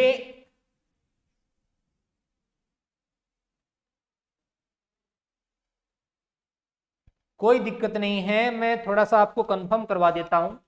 जो साथी अभी नहीं लिख रहे हैं कोई समस्या नहीं है, क्लास अब अपनी कंप्लीट हो जाएगी, उसके बाद आज शाम तक अपलोड कर दी जाएगी।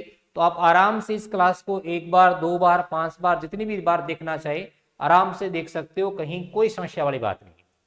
उदारीकरण के कारण वित्तीय क्षेत्र में आरबीआई की जो भूमिका है वह नियंत्रक से वित्तीय सहायक की हो गई। साथियों इसका मतलब क्या हुआ, 1991 से पहले आरबीआई, क्योंकि आरबीआई की स्थापना होती है सन 1935 में, आरबीआई एक्ट पूछे तो आरबीआई एक्ट 1934 है, इसके अंतर्गत आरबीआई की स्थापना होती है 1935 में, यानी अंग्रेजों के जमाने का बैंक है।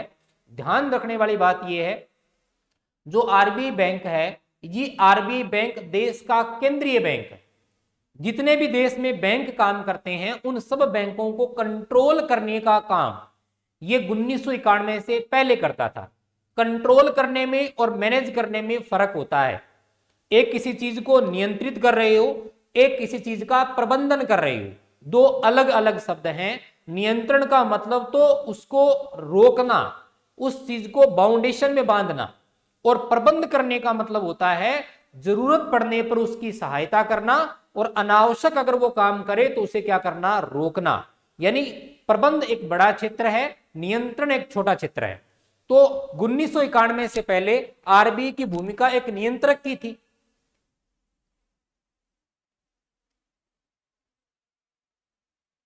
नियंत्रक की थी, लेकिन 1991 के बाद इसकी भूमिका एक वित्तीय सहायक के रूप में हो गई। अब यह बैंकों को वित्तीय सहायता उपलब्ध करवाने लगा, बैंकों को समय समय पर गाइडलाइंस देने लगा कैसे उन्हें काम करना है, और उन्हें विशेष समय पर धन की आवश्यकता है तो उसकी पूर्ति का काम भी अब कौन करने लगा, आरबीआई के द्वारा किया जाने लगा। तो ये भी एक किसका रूप हमें देखने को मिल रहा है, उदारीकरण का रूप ही हमारे सामने नजर आ रहा है। क्लियर। नेक्स्ट पॉइंट अपन देखते हैं उदारीकरण का। तो उदारीकरण का अपन देखे हैं तो वो है वित्तीय क्षेत्र में विदेशी व भारतीय निजी बैंकों का पदार्पण। दूसरा अगर पॉइंट देखें तो अपन देख सकते हैं वित्तीय क्षेत्र में, वित्तीय क्षेत्र में भारतीय व विदेशी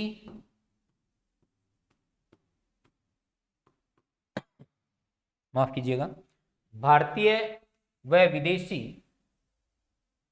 निजी बैंकों का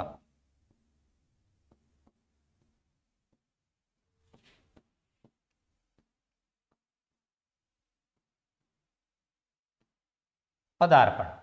पदार्पण का मतलब होता है अब भारतीय अर्थव्यवस्था में वित्तीय क्षेत्र में सिर्फ सरकारी बैंक ही काम नहीं करते, भारतीय निजी बैंक भी। हम देखते हैं देश में कई सारे ऐसे बैंक हैं जो सरकार के अधीन तो नहीं है, लेकिन वो अपना अच्छा खासा काम कर रहे हैं वित्तीय क्षेत्र में, तो उनको इस भूमिका के अंतर्गत अपन शामिल कर सकते हैं।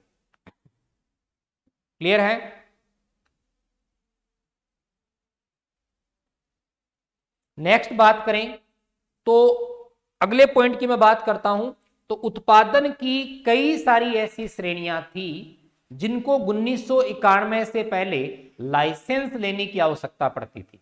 जी हां, लाइसेंस प्रक्रिया के अंतर्गत बहुत सारे उत्पादन उद्योग क्षेत्र शामिल थे। 1991 के बाद उनकी संख्या घटाकर के मात्र कितनी कर दी गई है? 5 कर दी गई है। यानी वर्तमान समय में अगर आपको कोई भी काम के लिए लाइसेंस लेने की आवश्यकता पड़ेगी तो वो मात्र 5 ऐसे कार्य हैं जिनके लिए आपको लाइसेंस की आवश्यकता होती है। तो ये सबसे बड़ा अमेंडमेंट है जो कि उत्पादन क्षेत्र में हुआ है, औद्योगिक सेक्टर में हुआ है, उस संदर्भ की मैं बात करता हूं। तो नेक्स्ट पॉइंट के रूप में आपको लिखना है, औद्योगिक क्षेत्र में लाइसेंस प्रक्रिया को 1990-91 में सरल बना दिया गया। यानी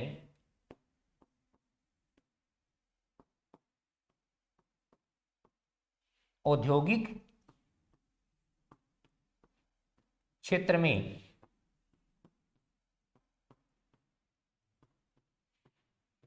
लाइसेंस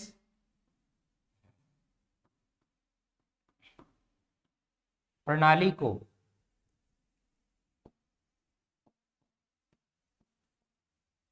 उन्नीस सौ 91 में सरल बना दिया गया।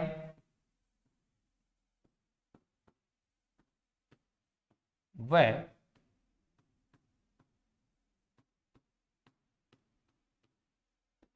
लाइसेंस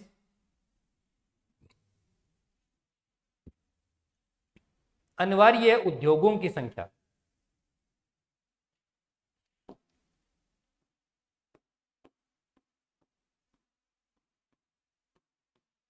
लाइसेंस अनिवार्यता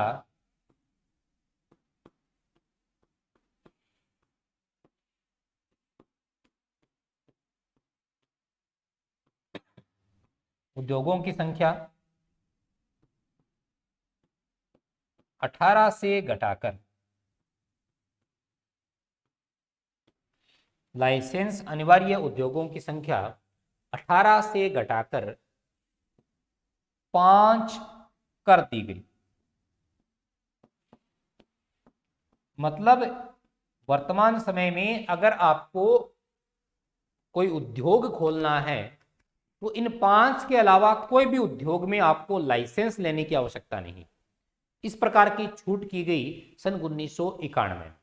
तो वो 5 क्षेत्र कौन कौन से हैं उसके परिप्रेक्ष्य में मैं बात करता हूं। हमें पता है कि अगर लाइसेंस की बात है तो कोई डेंजर ही होंगे, तो इसमें सबसे पहले अपन शामिल करते हैं वो अल्कोहल है, तंबाकू जो है वो भी इसी के अंतर्गत आता है।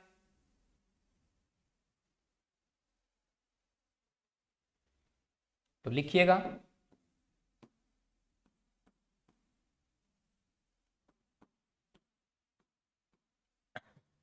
अल्कोहल,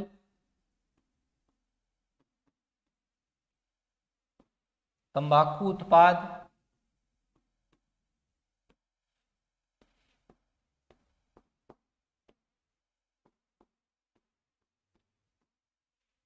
औद्योगिक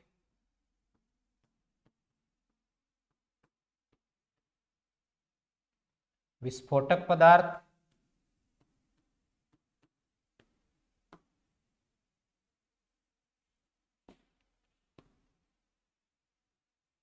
औद्योगिक विस्फोटक पदार्थ, इलेक्ट्रॉनिक विमानन, रक्षा सामग्री,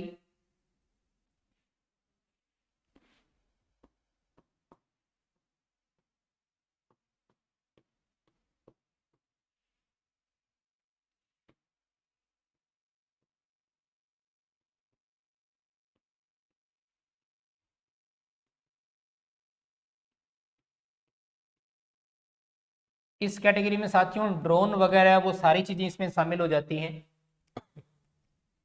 ड्रोन वगैरह जो सामग्री वगैरह जो भी है ना वो सारी चीजें इसमें शामिल हो जाती हैं। और नेक्स्ट इसके अंतर्गत मैं शामिल करता हूं वो अपने पास है जोखिम भरे रसायन। जोखिम भरे रसायन।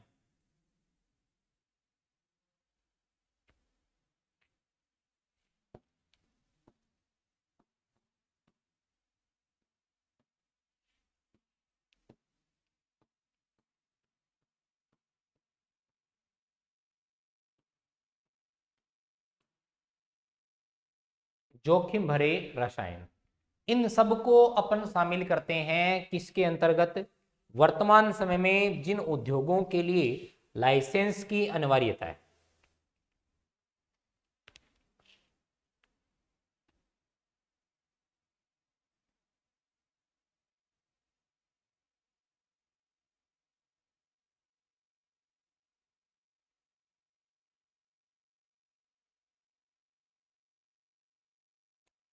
अच्छा, और इसके अंतर्गत क्या प्रयास किए गए?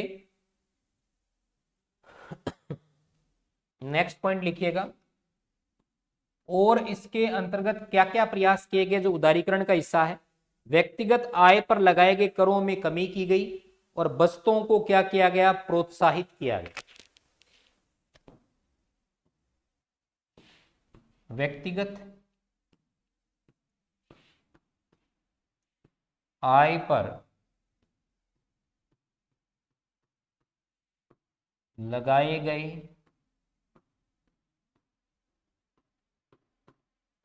करों में, व्यक्तिगत आय पर लगाए गए करों में देखिएगा ड्रग्स वगैरह है वो इलीगल चीजें हैं।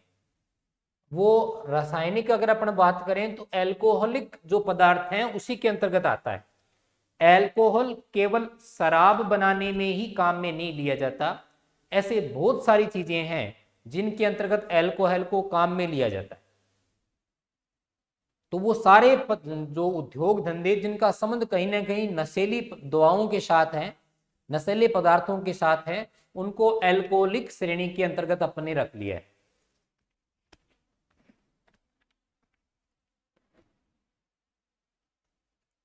व्यक्तिगत आय पर लगाए गए करों में कमी की गई।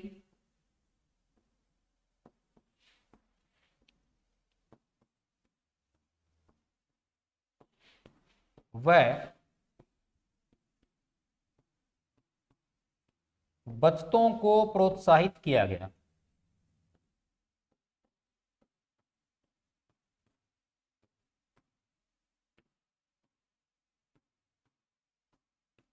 बचतों को प्रोत्साहित किया गया।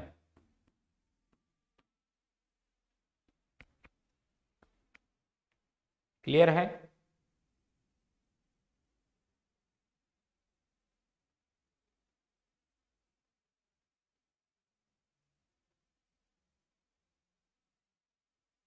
नेक्स्ट पॉइंट,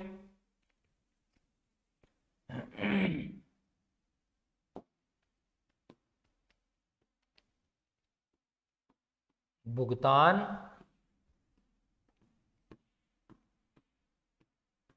संतुलन के तात्कालिक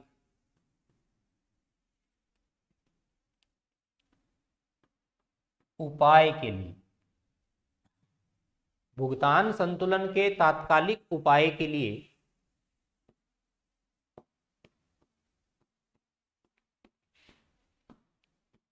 रुपए के अवमूल्यन, रुपए के अवमूल्यन का सहारा लिया गया।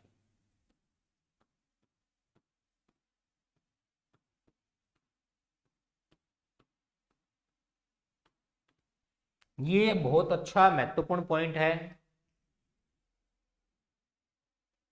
देखिएगा, लाइसेंस एक अलग चीज होती है, रजिस्ट्रेशन एक अलग चीज होता है। स्कूल, हॉस्पिटल वगैरह ये सेवाएं प्रदान करते हैं, इनके लिए आपको पंजीकरण करवाना पड़ता है। लाइसेंस का मतलब हो गया किसी वस्तु को बेचने के लिए आपको जो अनुमति चाहिए वो एक तरीके का लाइसेंस प्रोसीजर होता है। तो ये एक अलग प्रोसीजर की बात हो रही है और वो एक अलग मैटर है, वो सर्विस सेक्टर है। यहां वस्तु प्रोडक्शन की अपन बात कर रहे हैं।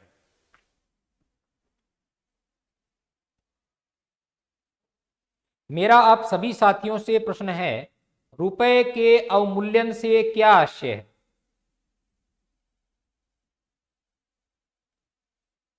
रुपए के अवमूल्यन से क्या आशय है? प्रश्न मेरा आप सभी साथियों से है, रुपए के अवमूल्यन से क्या आशय है? जी धन्यवाद मनोहर जी। रुपए के अवमूल्यन से क्या आशय है? प्रश्न आपके सामने एक पॉइंट लिखा हुआ है, भुगतान संतुलन का अर्थ मैंने समझा दिया। शेष विश्व के साथ अपना जो बैलेंस है, शेष विश्व हम में क्या मांग रहा है, हम उसमें क्या मांग रहे हैं, उसे अपन भुगतान संतुलन कहते हैं। उस भुगतान संतुलन को मैनेज करने के लिए बिल्कुल अंतिम बिंदु ही मैं आपसे पूछ रहा हूं। अंतिम बिंदु का प्रश्न मेरा पहले आप लोगों से है कि अवमूल्यन क्या होता है, रुपए के अवमूल्यन से क्या आशय है? मेरा प्रश्न आपसे है, रुपए का अवमूल्यन क्या है?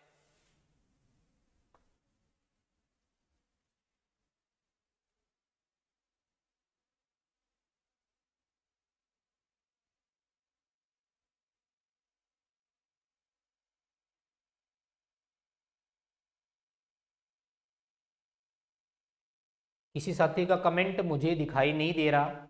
रुपए के अवमूल्यन से आशय क्या है?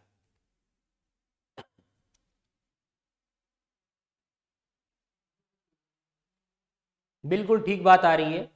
जिन साथियों को नहीं पता है वो एक बार बोर्ड पर देखें, रुपए के अवमूल्यन का मतलब क्या है? रुपए के अवमूल्यन का मतलब क्या है साथियों?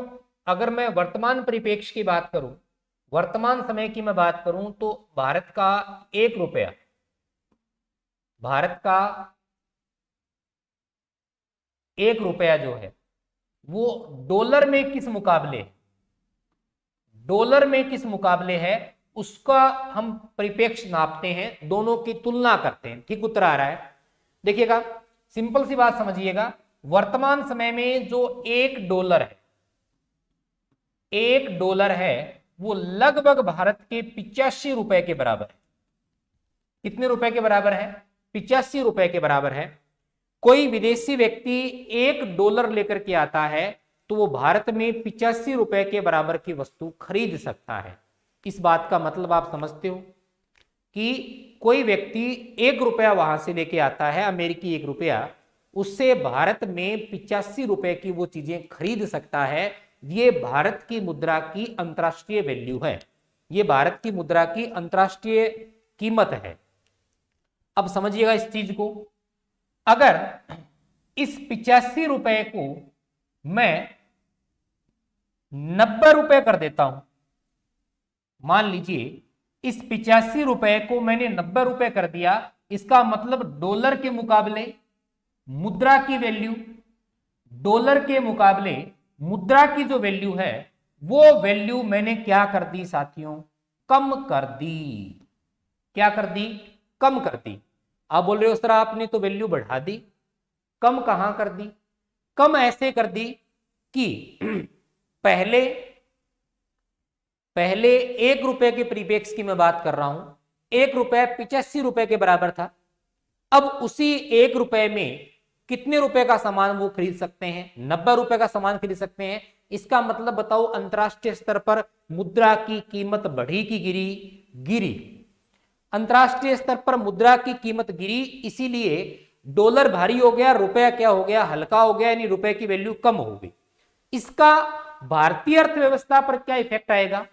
इसका भारतीय अर्थव्यवस्था पर किस प्रकार का इफेक्ट देखने को मिलेगा? जो लोग भारत में पहले निवेश नहीं करते थे, जो लोग भारत में पहले निवेश नहीं करते थे, अब वो भारत में निवेश करना शुरू हो जाएंगे। क्यों? उन्हें पता है कि पहले $1 के मुकाबले उन्हें 85 रुपए का फायदा मिल रहा था, अब उन्हें $1 के मुकाबले 90 रुपए का फायदा मिल रहा है। बोलिए, ये बात आपके समझ में आई कि नहीं आई? तो देश की अर्थव्यवस्था में जानबूझ करके मुद्रा की वैल्यू को कम करना, मुद्रा की कीमत को अंतरराष्ट्रीय स्तर पर कम करना क्या कहलाता है साथियों? मुद्रा का अवमूल्यन कहलाता है। मुद्रा का अवमूल्यन कहलाता है। एक तो मुद्रा का क्या होता है? अवमूल्यन होता है। बात समझ में आ रही है? और एक मुद्रा की वैधानिक वैल्यू को क्या करना है? समाप्त करना होता है, जिसको अपन क्या बोलते हैं? नए नोटों का निर्गमन होता है। दोनों अलग अलग प्रोसीजर है। तो ये चीज आपकी समझ में आ गई क्या, जो मैं आपको बताना चाह रहा हूं? ये चीज आपके समझ में आ रही है? मुद्रा के अवमूल्यन से आशय क्या है? तो इसी चीज को अपन अभी डिस्कस करने वाले हैं। इस चीज को मैं लिखवा रहा हूं।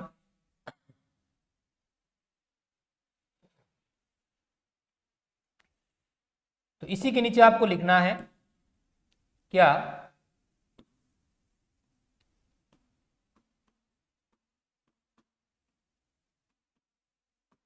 अंतरराष्ट्रीय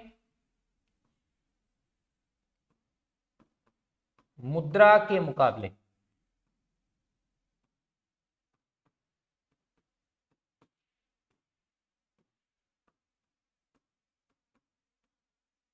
भारतीय जी जीडीपी का पूरा नाम होता है ग्रोस डोमेस्टिक प्रोडक्शन, सकल घरेलू उत्पाद। सकल घरेलू उत्पाद कहते हैं। अंतरराष्ट्रीय मुद्रा के मुकाबले भारतीय रुपए की कीमत जान बूझकर कम करना। अंतरराष्ट्रीय मुद्रा के मुकाबले भारतीय रुपए की कीमत जानबूझकर कम करना क्या कहलाता है? मुद्रा अवमूल्यन कहलाता है। मुद्रा अवमूल्यन कहलाता है। अच्छा, ऐसे क्यों करते हैं? क्या भारत के लोग उस समय बेवकूफ थे, अर्थशास्त्री बेवकूफ थे? ये काम वो क्यों कर रहे थे? ऐसा करने का फायदा ये हुआ, आप आकर्षित कर रहे हो। आकर्षित करने का मतलब आप मंडी में जाते हो, एक व्यक्ति आपको 1 केजी सेव 80 रुपए केजी दे रहा है, और वही सेव दूसरा व्यक्ति आपको 70 रुपए केजी दे रहा है। बताओ आप आकर्षित कहां होगे? उस व्यक्ति की ओर होगे कि नहीं होगे, जो आपको कम रेट में उतनी ही क्वांटिटी दे रहा है। ठीक वही काम यहां हो रहा है। देश की अर्थव्यवस्था में आप बाहरी निवेशकों को आकर्षित करने के लिए जानबूझ करके अपनी मुद्रा की वैल्यू को डाउन करते हो, ताकि उन्हें क्या किया जा सके? आकर्षित किया जा सके। क्लियर? ऐसा क्यों किया जाता है? तो निवेशकों को आकर्षित करने के लिए, निवेशकों को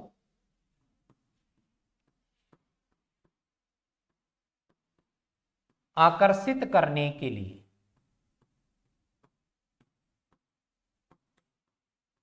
निवेशकों को आकर्षित करने के लिए बिल्कुल निवेशकों को आकर्षित करने के लिए, पर्यटकों को बुलाने के लिए आप इस प्रकार के काम करते हो, क्योंकि पर्यटक भी ये चाहेगा कि उसे कम रुपए में ज्यादा घुमाई हो।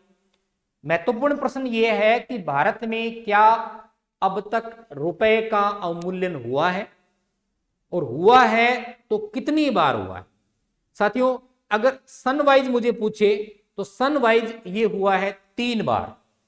और प्रश्न सीधा है कि ये कितनी बार हुआ है, तो 4 बार हुआ है। क्योंकि 1991 की मैं बात करूं, आर्थिक सुधार वर्ष की मैं बात करूं, तो इस वर्ष 2 बार रुपए का अवमूल्यन किया गया, और उससे पहले भी 2 बार रुपए का अवमूल्यन किया गया। तो नेक्स्ट पॉइंट में लिखिएगा, नेक्स्ट पॉइंट के रूप में लिखिएगा, भारत में रुपए का अवमूल्यन,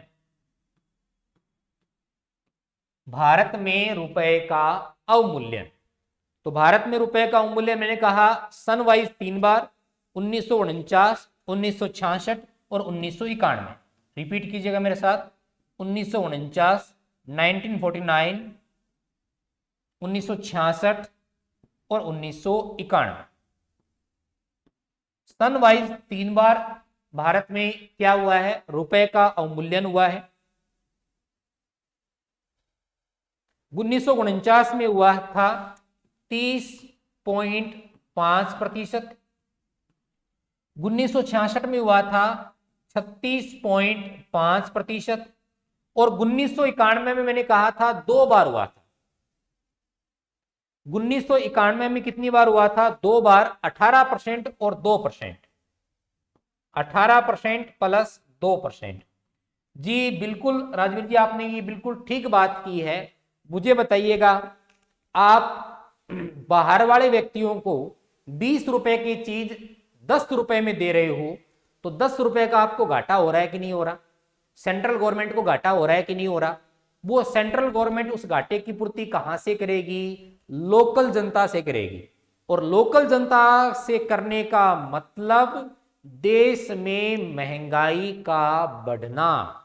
जी हां, अगर देश में, अगर आपकी मुद्रा की अंतरराष्ट्रीय वैल्यू गिरती है, इसका मतलब देश में महंगाई क्या हो जाती है, बढ़ जाती है। भाई कहीं ना कहीं से तो उस वर्कलोड को हमें बराबर करना पड़ेगा कि नहीं करना पड़ेगा?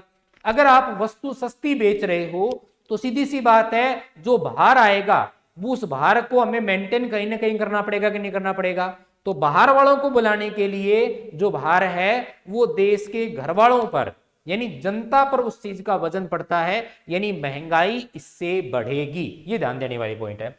तो मेरे ख्याल से ये पॉइंट आपके क्लियर हो गया होगा। अवमूल्यन वाले कॉन्सेप्ट में आप सभी साथियों को किसी प्रकार की कोई समस्या अब मेरे ख्याल से नहीं रहनी चाहिए। अवमूल्यन क्या है, भारत के संदर्भ में इसको कब कब अप्लाई किया गया, ये पॉइंट था आपका किसका, अवमूल्यन से संबंधित।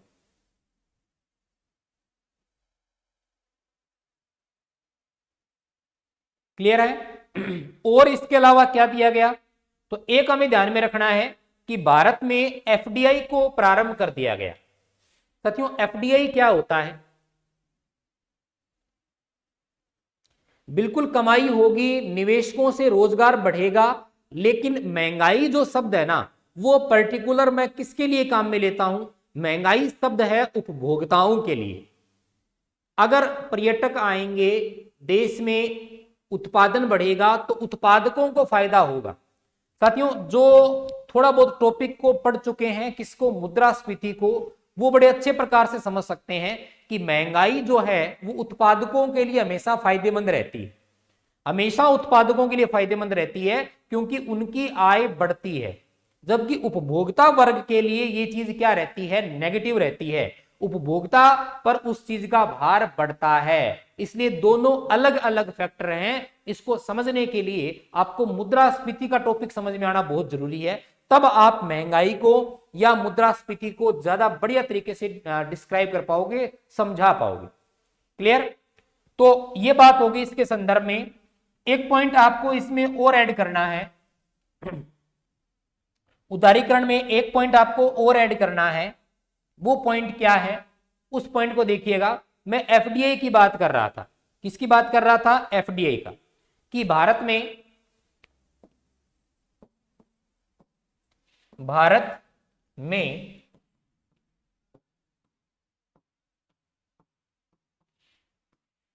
विदेशी पूंजी, हालांकि विदेशी पूंजी की जब मैं बात करूंगा तो ये कहीं ना कहीं पार्ट होगा वैश्वीकरण का भी। बोलेगा होगा कि नहीं होगा? वैश्वीकरण का मतलब शेष विश्व की अर्थव्यवस्था के साथ आप अपना जुड़ाव देखते हैं। इसका मतलब शेष विश्व की अर्थव्यवस्था के साथ जुड़ाव का मतलब विश्व की बात कर रहे हैं, इसका मतलब कहीं ना कहीं इसका संबंध वैश्वीकरण के साथ है। लेकिन ये अगर भारत में बढ़ाने हैं, इसका मतलब आप उदारीकरण तो कर ही रहे हो। भी आप जब अपने देश की आर्थिक नीतियों को सरल बना रहे हो, जिसका फायदा आपको कई रूपों में दिखाई देता है, जिससे उत्पादन बढ़ेगा, बैंकिंग सेक्टर यानी वित्तीय क्षेत्र बड़ मजबूत होगा, विदेशी पैसा है वो भी भारत में आएगा, तो कहीं ना कहीं ये उदारीकरण का भी टॉपिक है। तो इसलिए मैं बोलता हूं भारत में विदेशी जो पूंजी है, विदेशी पूंजी को बढ़ावा, विदेशी पूंजी को बढ़ावा दिया गया।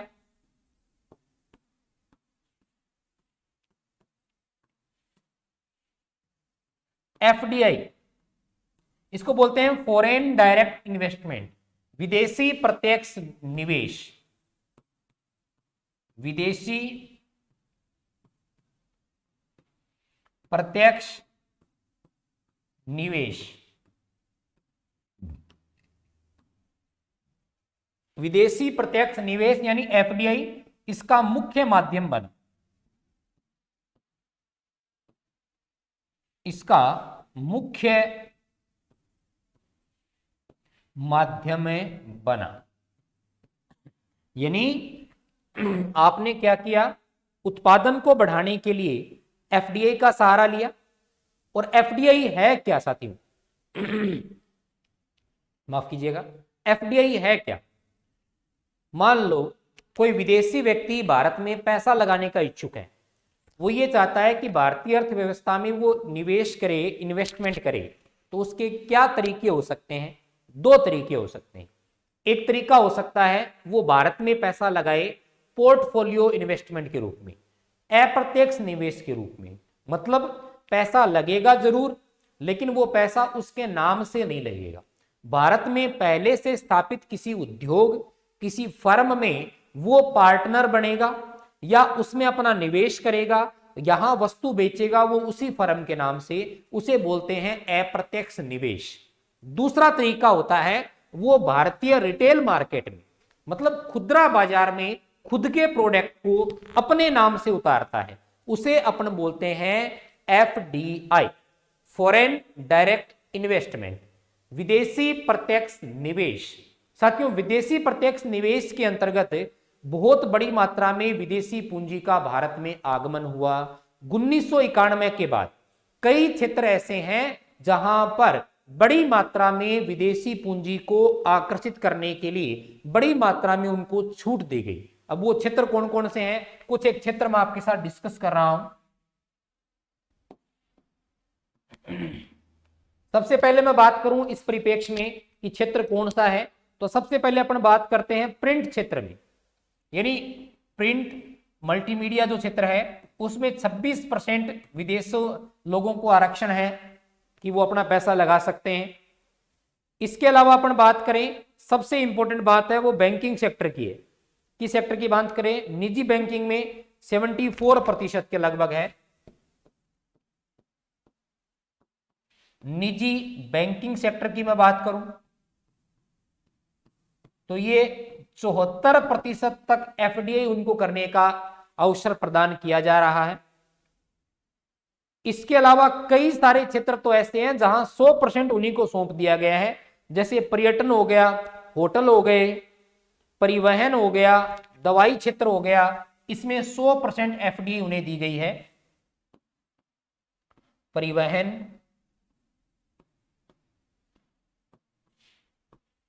पर्यटन, होटल, दवाइयां,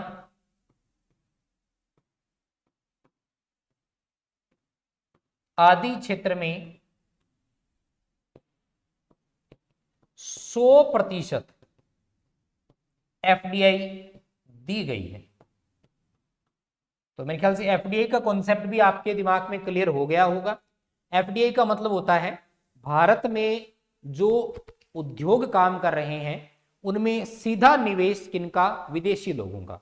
छोटा सा एग्जांपल मैं देता हूं, जितने भी हेरिटेज होटल वगैरह हैं, उदयपुर की बात कर लो, बड़े बड़े सेक्टर्स की बात कर लो, वहां कोई भी विदेशी कंपनी अपना इन्वेस्टमेंट कर सकती है, अपने नाम से कर सकती है, डायरेक्ट कर सकती है, कोई रोक टोक उसके ऊपर नहीं होगी, क्योंकि उसको 100% है वो प्राप्त है। जहां 74% है वहां अब भी उनको 74% तक ही अवेलेबल है, बाकी जो है वो भारत का निवेश उसमें लागू किया जाए। तो मेरे ख्याल से ये कॉन्सेप्ट आपके क्लियर हो गया होगा किस परिप्रेक्ष्य में मैं बात कर रहा हूं।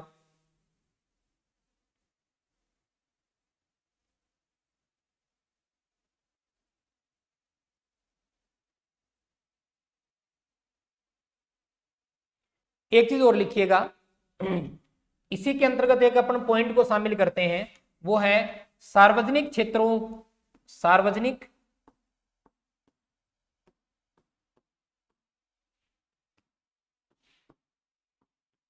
क्षेत्र के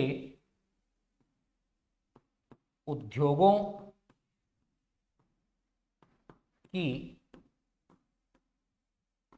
संख्या में कमी। क्या फैक्ट है? सार्वजनिक क्षेत्र के उद्योगों की संख्या में कमी। सार्वजनिक क्षेत्र के उद्योगों की संख्या में कमी, ये क्या पॉइंट है साथियों?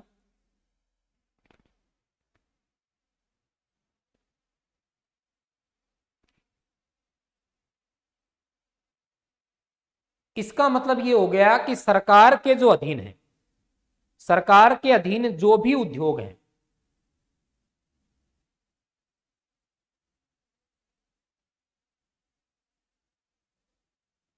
एक कमेंट आ रहा है आरटीडीसी से संबंधित आ रहा है, यानी राजस्थान टूरिज्म डेवलपमेंट जो कॉरपोरेशन है उससे रिलेटेड कमेंट आ रहा है, जो राजस्थान में पर्यटन से संबंधित है उससे संबंधित आरटीडीसी है। भी सार्वजनिक क्षेत्र के उद्योगों की संख्या की कमी की मैं बात करूं, यानी सरकारी नियंत्रण के उद्योगों की बात हो रही है, तो इसके अंतर्गत क्या है? सरकार के प्रत्यक्ष नियंत्रण के, सरकार के बिल्कुल देखिएगा, इस चीज को थोड़ा सा समझने का प्रयास कीजिएगा। कोटा उनको होता है जो बाहर से आए हुए हैं, लोकल आदमियों को तो पूरी अथॉरिटी है, लोकल व्यक्ति तो वहां कोई भी जाकर के खोल सकता है उद्योग। मतलब बाहर का कोई व्यक्ति ये चाहता है कि मैं इस सेक्टर में काम करना चाहता हूं, तो सरकार ने पहले उसको मनाही कर रखी थी। अब सरकार ये बोलती है कि इन इन क्षेत्रों में तो आप 100% अपना इन्वेस्टमेंट कर सकते हो, बाकी जो सेक्टर बच गए उसमें से 100 में से 74% कर सकते हो, 25% कर सकते हो, 50% कर सकते हो, अलग अलग कैटेगरी डिवाइड कर दी। तो वो एक प्रोसीजर है, लोकल के लिए वो चीज बाउंडेशन नहीं है, बाहर वाले व्यक्तियों के परिप्रेक्ष्य नहीं है। सरकार के प्रत्यक्ष नियंत्रण के अधीन वर्तमान में केवल 2 क्षेत्र हैं। ये ध्यान दीजिएगा भी, सरकार के प्रत्यक्ष नियंत्रण में वर्तमान में केवल 2 ही क्षेत्र हैं जो सरकार पूर्णतः जिनके ऊपर कंट्रोल करती है। कौन कौन से सेक्टर है? एक तो रेलवे सेक्टर है, और एक जो परमाणु ऊर्जा का सेक्टर है वो गवर्नमेंट के अधीन है। अब रेलवे की अपन बात करेंगे तो आप कहोगे सर रेलवे का निजीकरण हो गया है। रेलवे के सेक्टर में रेलवे का जो मैन्युफैक्चरिंग पार्ट है उसका निजीकरण किया गया है, बनाने से संबंधित चीजें हैं उसके परिप्रेक्ष्य की बात करते हैं। बाकी रेलवे अब भी भारत सरकार की अधीन है, भारत सरकार ही उसको कंट्रोल करती है। तो केवल 2 क्षेत्र हैं, उन 2 क्षेत्रों के नाम लिखिएगा, एक तो रेलवे और दूसरा है परमाणु। ये 2 ऐसे सेक्टर हैं जो